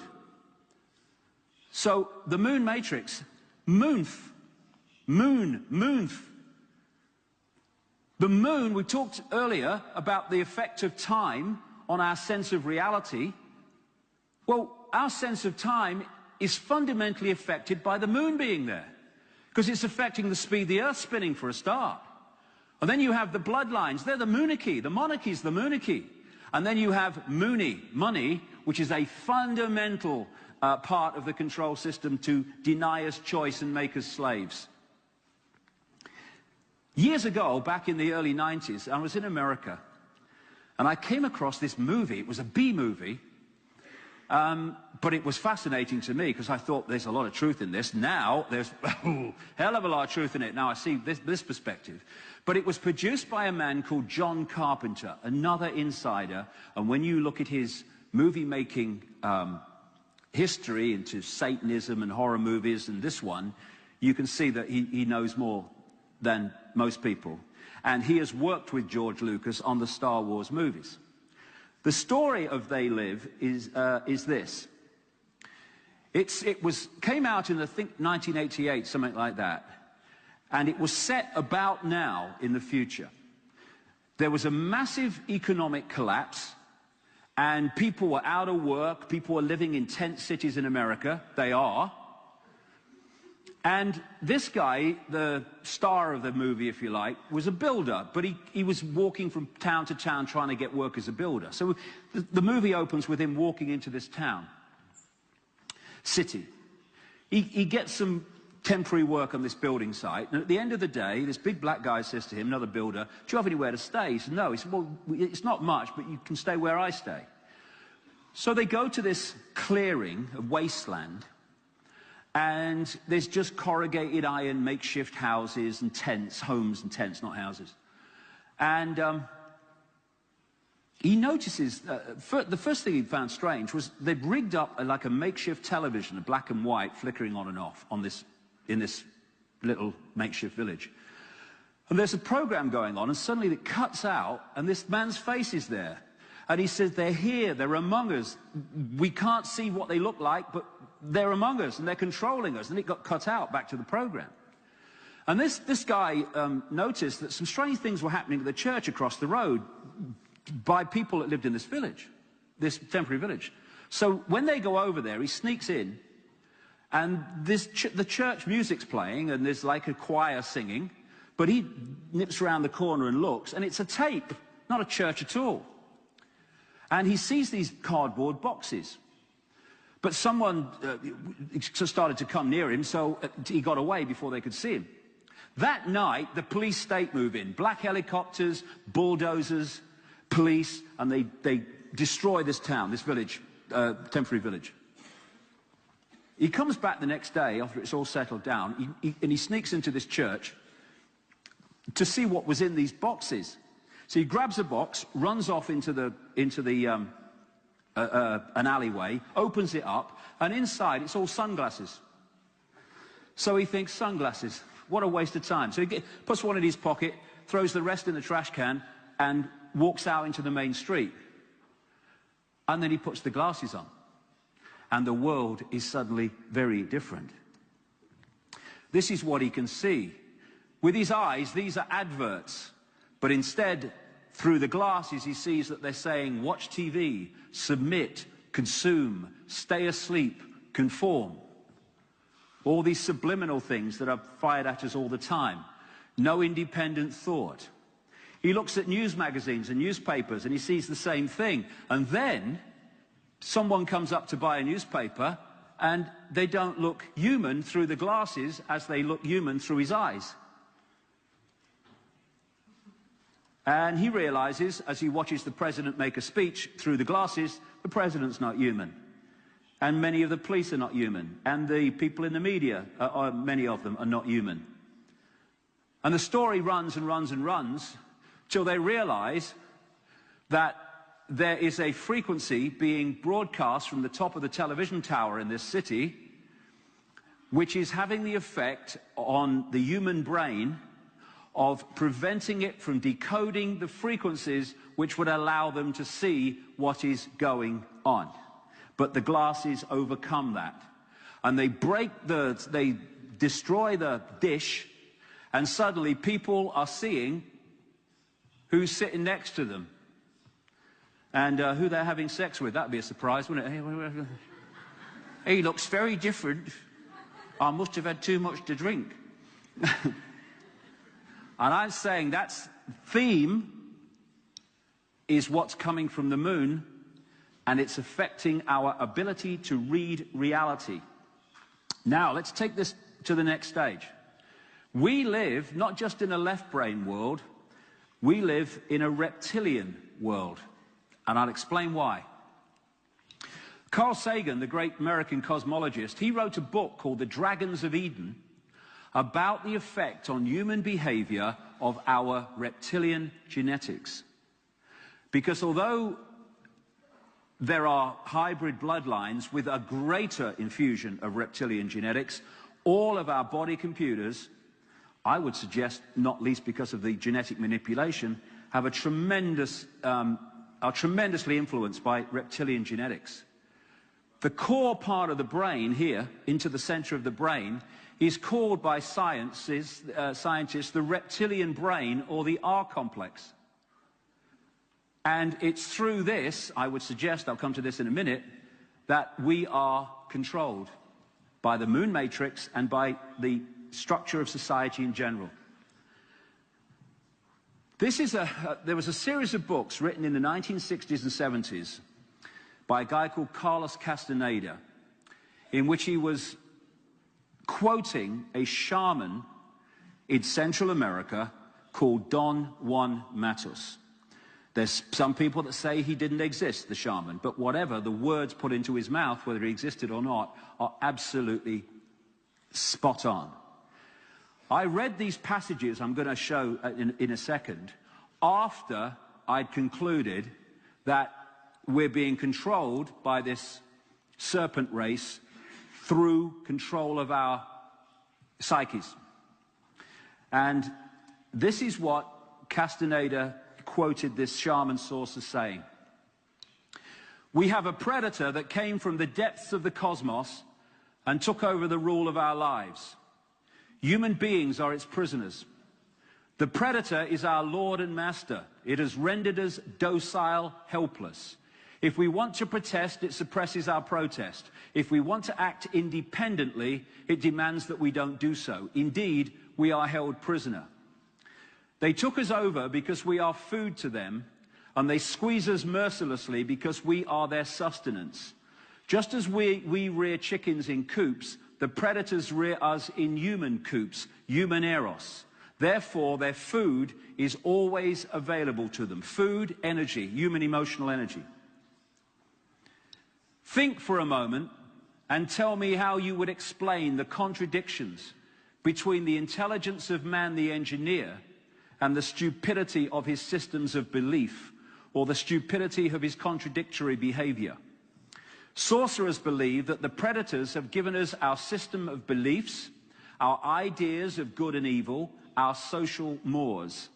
They are the ones who set up our dreams of success or failure. This is the monopoly I talked about earlier, the round and round the garden. They gave us covetousness, greed, and cowardice. It is the predator who makes us complacent, routinary, and egomaniacal. In order to keep us obedient and meek and weak, the predators engage themselves in a stupendous maneuver. Stupendous, of course, from the point of view of a fighting strategist, a horrendous maneuver from the point of view of those who suffer it. They gave us their mind. The predator's mind is baroque, contradictory, morose, filled with the fear of being discovered any minute now. They gave us their mind. And I say that's where they gave it us from and continue to give it us from. And that about fear of being discovered any moment now is because the moon society depends for its resources on the earth. It's a construct. It does not have a resource base. And this is why the earth is not only being controlled in terms of humanity, it is being raped of resources to serve the society on the moon, or in the moon, more likely. So this reptilian mind, collective mind, is the hack. It is the firewall that is cutting us off from the range of frequency, information, and perception that we had before this intervention. It's the reptilian mind that is behind the banking, political, media, business, religion, medicine system. It's what it all comes down from. It's been structured to control us, to suppress us, to keep us from the truth. It's the reptilian mind that controls the system through the computer terminals in the system that are connected to that while thinking they're freely thinking. Now, this is mainstream science. This is not me concluding this. This is mainstream science. From the reptilian brain, within the human brain, we get primitive and emotional responses. It's from that we get cold-blooded behavior and territoriality. In other words, wanting to own and control. Now, cold-blooded behavior. What is cold-blooded behavior?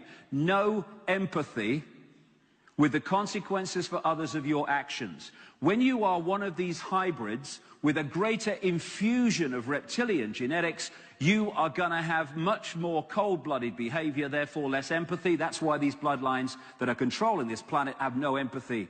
And 3,000 people dead on 9/11, what's it matter? Is the way they see it. A desire to control, an obsession with hierarchical structures of power comes from the reptilian brain. Aggression, might is right, winner takes all. The very traits of the control system. And through the reptilian brain, it has hijacked our sense of perception.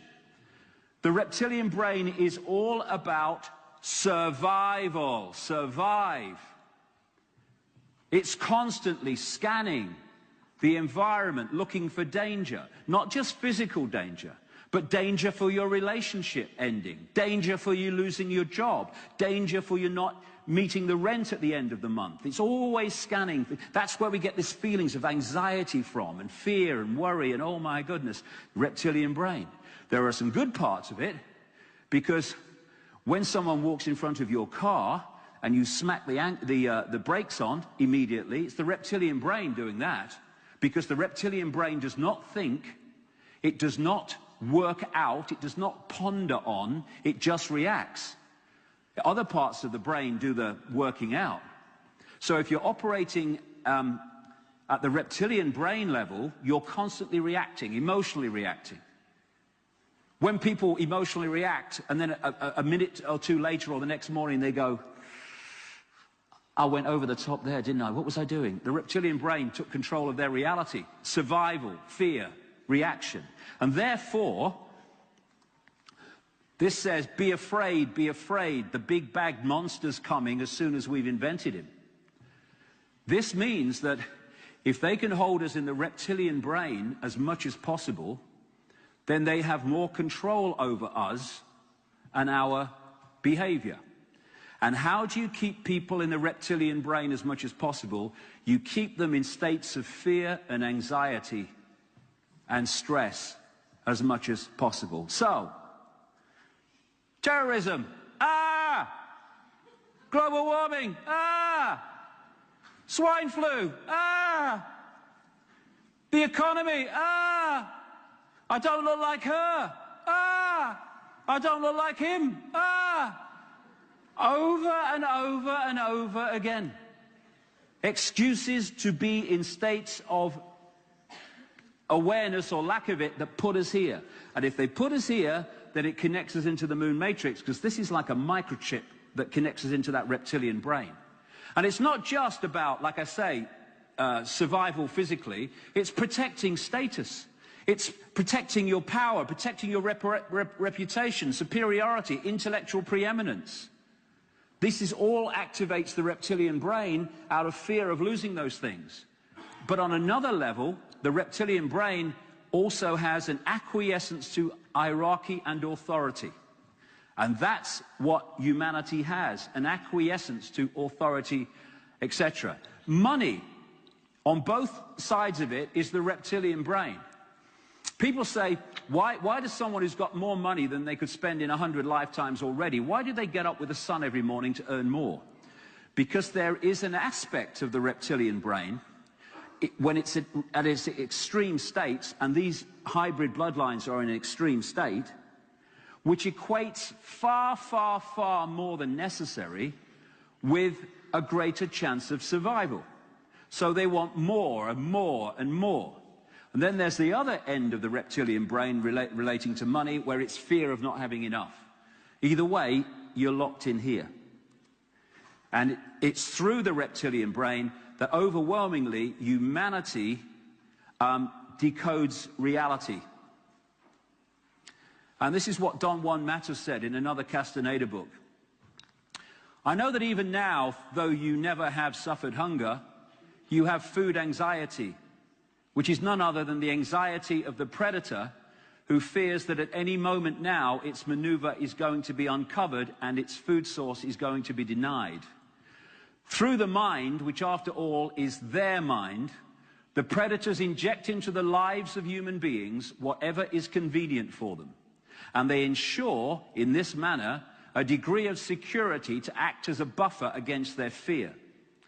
Sorcerers of ancient Mexico reasoned that man must have been a complete being at one point, with stupendous insights, feats of awareness that are mythological legends nowadays. Yes, exactly what we were before this intervention. And then everything seems to disappear, and we now have a sedated man. What I'm saying is what we have against us is not a simple predator. It is very smart and organized. It follows a methodical system to render us useless. Man, the magical being that he is destined to be, is no longer magical. He's an average piece of meat.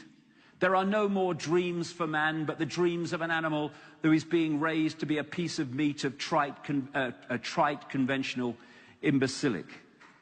This is what we're being given the opportunity to break out of now. And that's why I keep saying the control system is all about the control of perception. You control that, you control behavior, you control physically.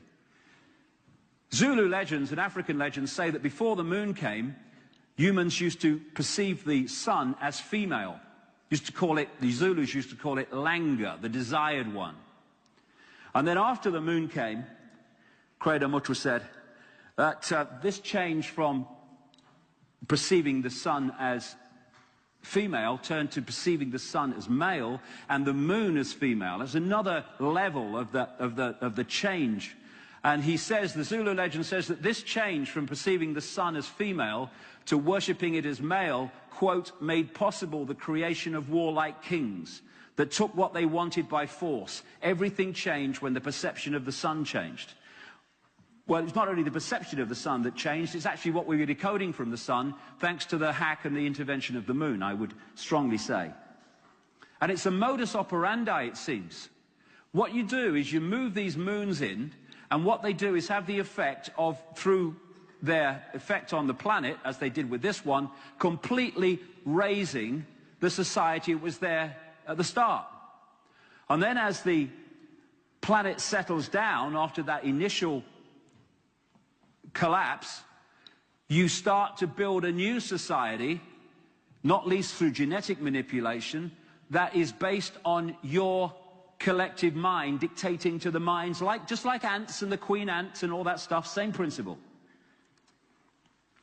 And when you look at that Avatar movie, it has all the elements.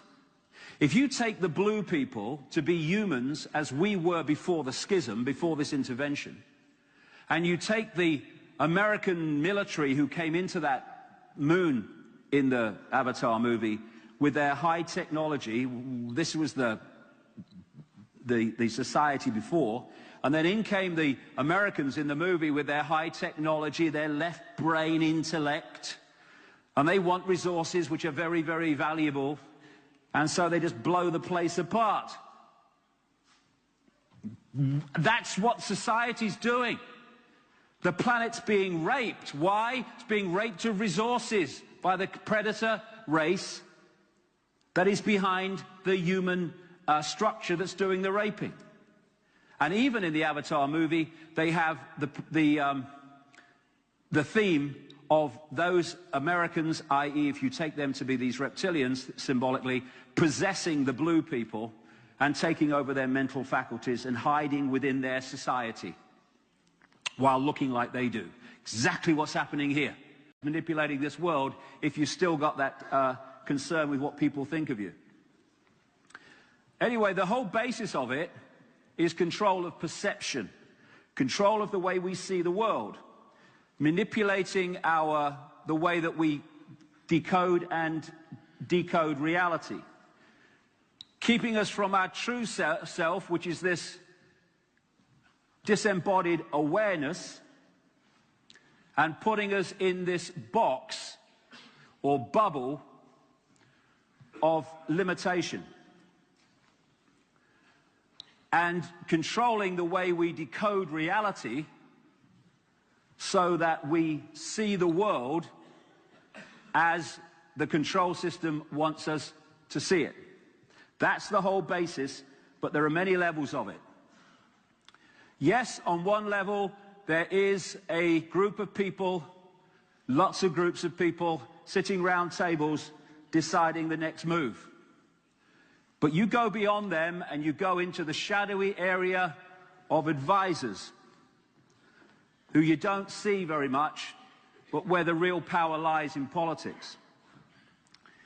You go deeper still, and you're into the shadowy world of secret societies, which you certainly don't see. And eventually, you are entering other dimensions that are manipulating this reality, our dimension, shall we say, from outside. They seem to take overwhelmingly a reptilian expression, but also the so-called greys are very much involved. And they operate just outside of our frequency range, but they can come into it, which is why people see people appear and disappear, and they see UFOs appear and disappear, as I mentioned earlier. So we are in this frequency range, being manipulated from just beyond it through various bloodlines. Satanism is part of it, which I'll get to in the third section, but the idea is to enclose us in this frequency range and then manipulate us to become slaves to their agenda. Orion is an area that comes up regularly. Same with the Draco constellation. Same with Sirius, and the same with Mars. Mars was an inhabited planet in much more recent times than science would have us believe. Now, I'm talking about reptilian entities mainly, and the greys and stuff, but there are endless other non-human entities in existence and interacting with this planet. Some malevolent, some benevolent, some neutral. And when I talk about these constellations and other planets, I'm not necessarily just talking about them in this frequency range that we decode visible light. I'm talking about other levels of reality that these planets and constellations exist on. For instance, we think we're on planet Earth, but we're only decoding that part of planet Earth that resonates with visible light. There's many more levels than planet Earth than the one that we're decoding. The other thing that came up in the research over the 20 years, and you find this mentioned in ancient accounts all over the world, is an interbreeding between this non-human race and the world. And what it means is that when someone meets, and I've not put Father George Bush there by accident, by the way, when you meet someone from these hybrid bloodlines, you're decoding the level of them that operates within the frequency range that you're decoding. So you see apparently a human. Hello, George. But if you could see, and some psychics can, if you could see just beyond that, in terms of your visual acuity, you would see an entity overshadowing this that looked anything but human. And I've met people with psychic sight all over the world that have seen this. So what you're looking at is a human level that we decode, but behind it is something that's anything but human, that is controlling, most of the time anyway, the mental and emotional responses of that person. The other thing that psychics around the world have told me they've seen is like an ethereal reptilian entity overshadowing humans and locking in to these bottom two vortex points, chakra points. Again, a form of possession. Now you can symbolize what I'm saying here like this. You know when you see scientists working in a laboratory and they're working with material that is too dangerous to touch. So what they do is they stand outside of the tank and they put those long gloves on and they work inside the tank while they are on the outside. Well, if you look at this in vibrational terms, that's what's happening. These entities are operating outside of this frequency range, but through these hybrid vehicles with which they have vibrational connection, they can manipulate this world very similar to this. And Neil Haig, my artist friend, symbolizes these bloodlines and the Illuminati secret society network. And this will be a common theme through the next few sections, as this bearded man. But behind the bearded man is the reptilian entities who are controlling. Now, when you go back to the ancient world, to the ancient Egypt, Mesopotamia, Indus Valley, and China, you see this continual theme of reptilian gods in the ancient world who interbred with humans. And this is a key area that comes up in so much research. The area we now call Iraq, that was thousands of years ago known as Sumer.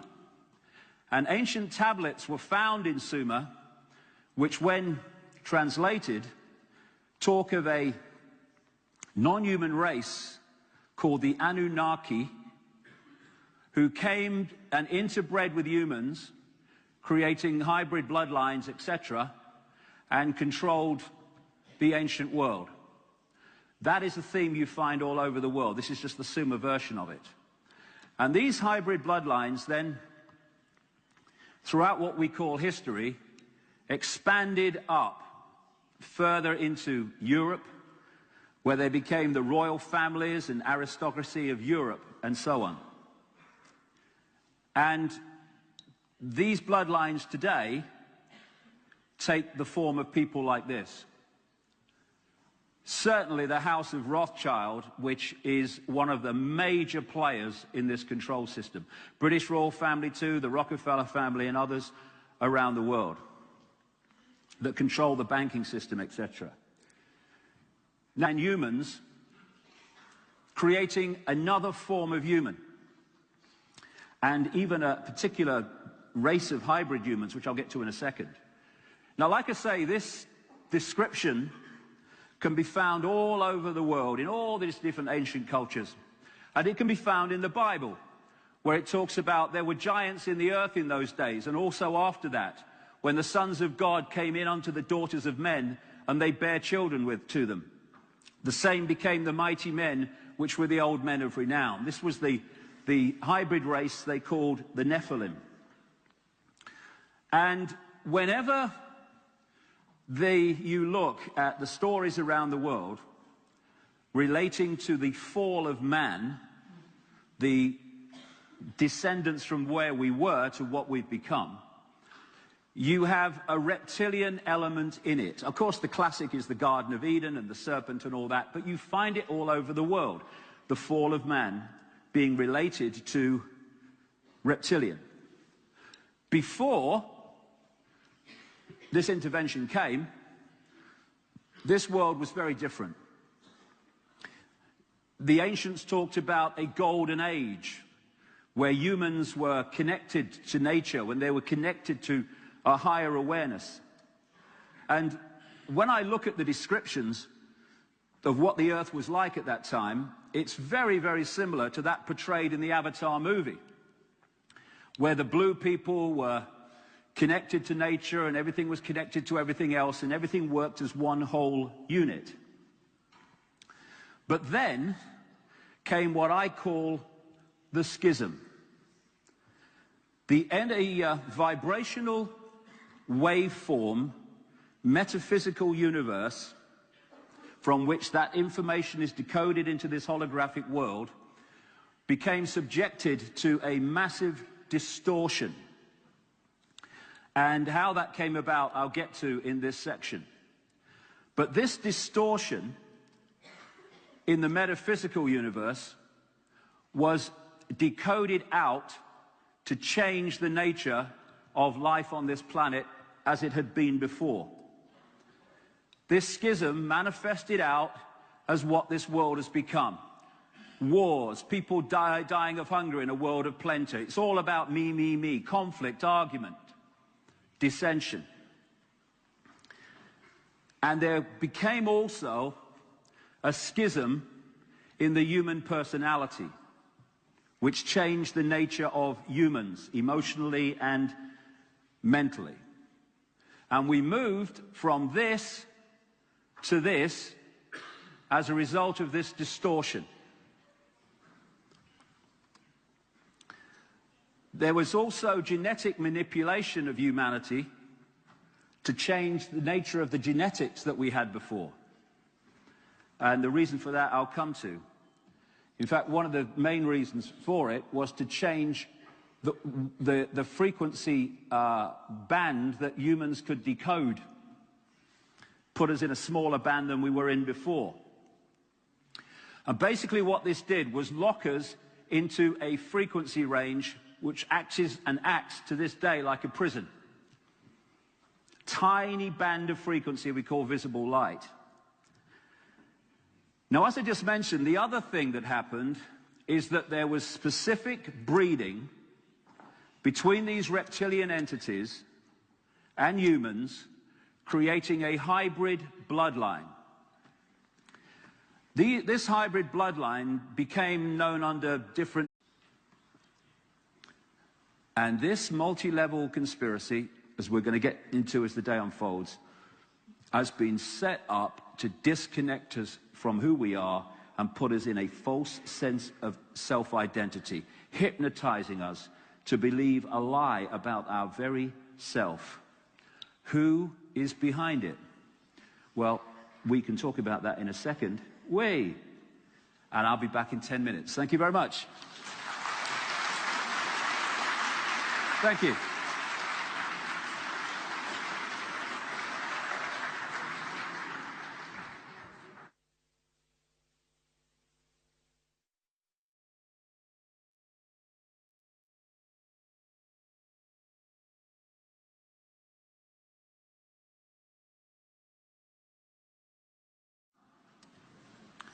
Now, between these two pictures is 20 years.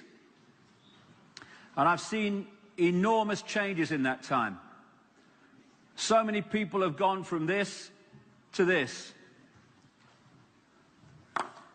And they've realized that the world is heading for a fascist global state or a communist global state, because the two are basically different ways of describing the same centralized dictatorship. And this says, wake up and smell the fascism. People are beginning to see that the police state, the Orwellian state, is unfolding. But then, this comes the question. When you see how it's coming in all these multi different ways, via manipulation of education, by manipulated wars and manipulating leaders, the pharmaceutical cartel, manipulated terrorist events, manipulated global warming, control of the media, all this stuff that we're being given to eat and drink to destabilize us, then there's no way that all that is being orchestrated by men in dark suits sitting around a table. And this is where I part company with so many people who are researching this, because that is not how it works, I would suggest. Yes, there is a level at which men in dark suits are orchestrating this, but that's still at the play-out level.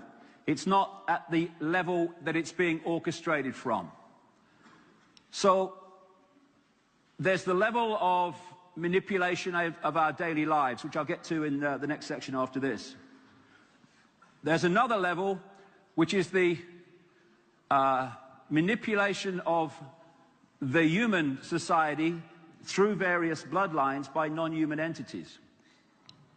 There's another level where we realize the nature of reality and what it really is. And then there's the other level, which just started to come in my life in the last 6 to 9 months, and that is the moon is not what it seems to be. And I'm going to go through some of this in this section. The rabbit hole is so much deeper than people who just researched the 5 sense level of this have realized. But you know, that ridicule I went through at the start of this journey 20 years ago was absolutely essential for me, because it cleaned out that fear and concern of what other people thought of what I was saying, because they were laughing anyway. Because you don't talk about the moon not being like it is, and you don't talk about non-human entities' names. They became known as the demigods. You read about them in history, the demigods. The demigods, because the reptilian entities were perceived as gods, the demigods were perceived as part human, part god, therefore demigods. These hybrid bloodlines became the royal families and aristocracy of the various cultures, where they claim the right to rule because of their bloodline, their connection to the gods.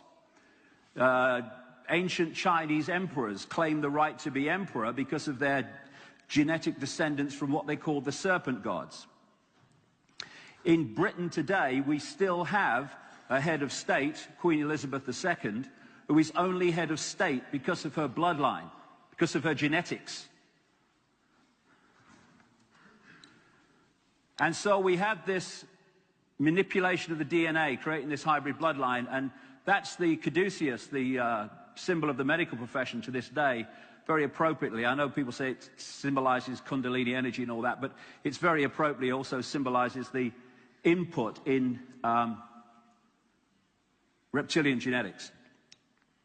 Because the DNA is a software program. And these hybrid bloodlines have a software program that is much more reptilian than the general run of the population.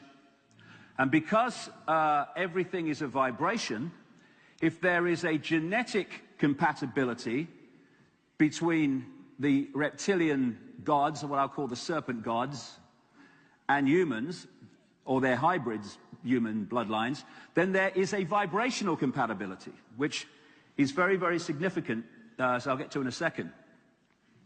Now, one of the key things to remember about this hybrid DNA is that something was removed from the normal DNA, and that is an ability to have empathy with the people who suffer the consequences of your actions.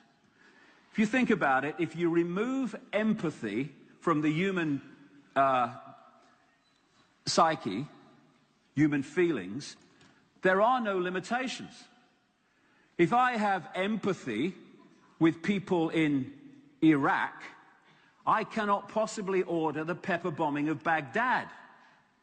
If I have no empathy, I have no problem with that whatsoever. And these bloodlines, what I'll call the Illuminati bloodlines, the serpent hybrid bloodlines, the ones that are behind the control system, they have no empathy. That explains so much about what they do.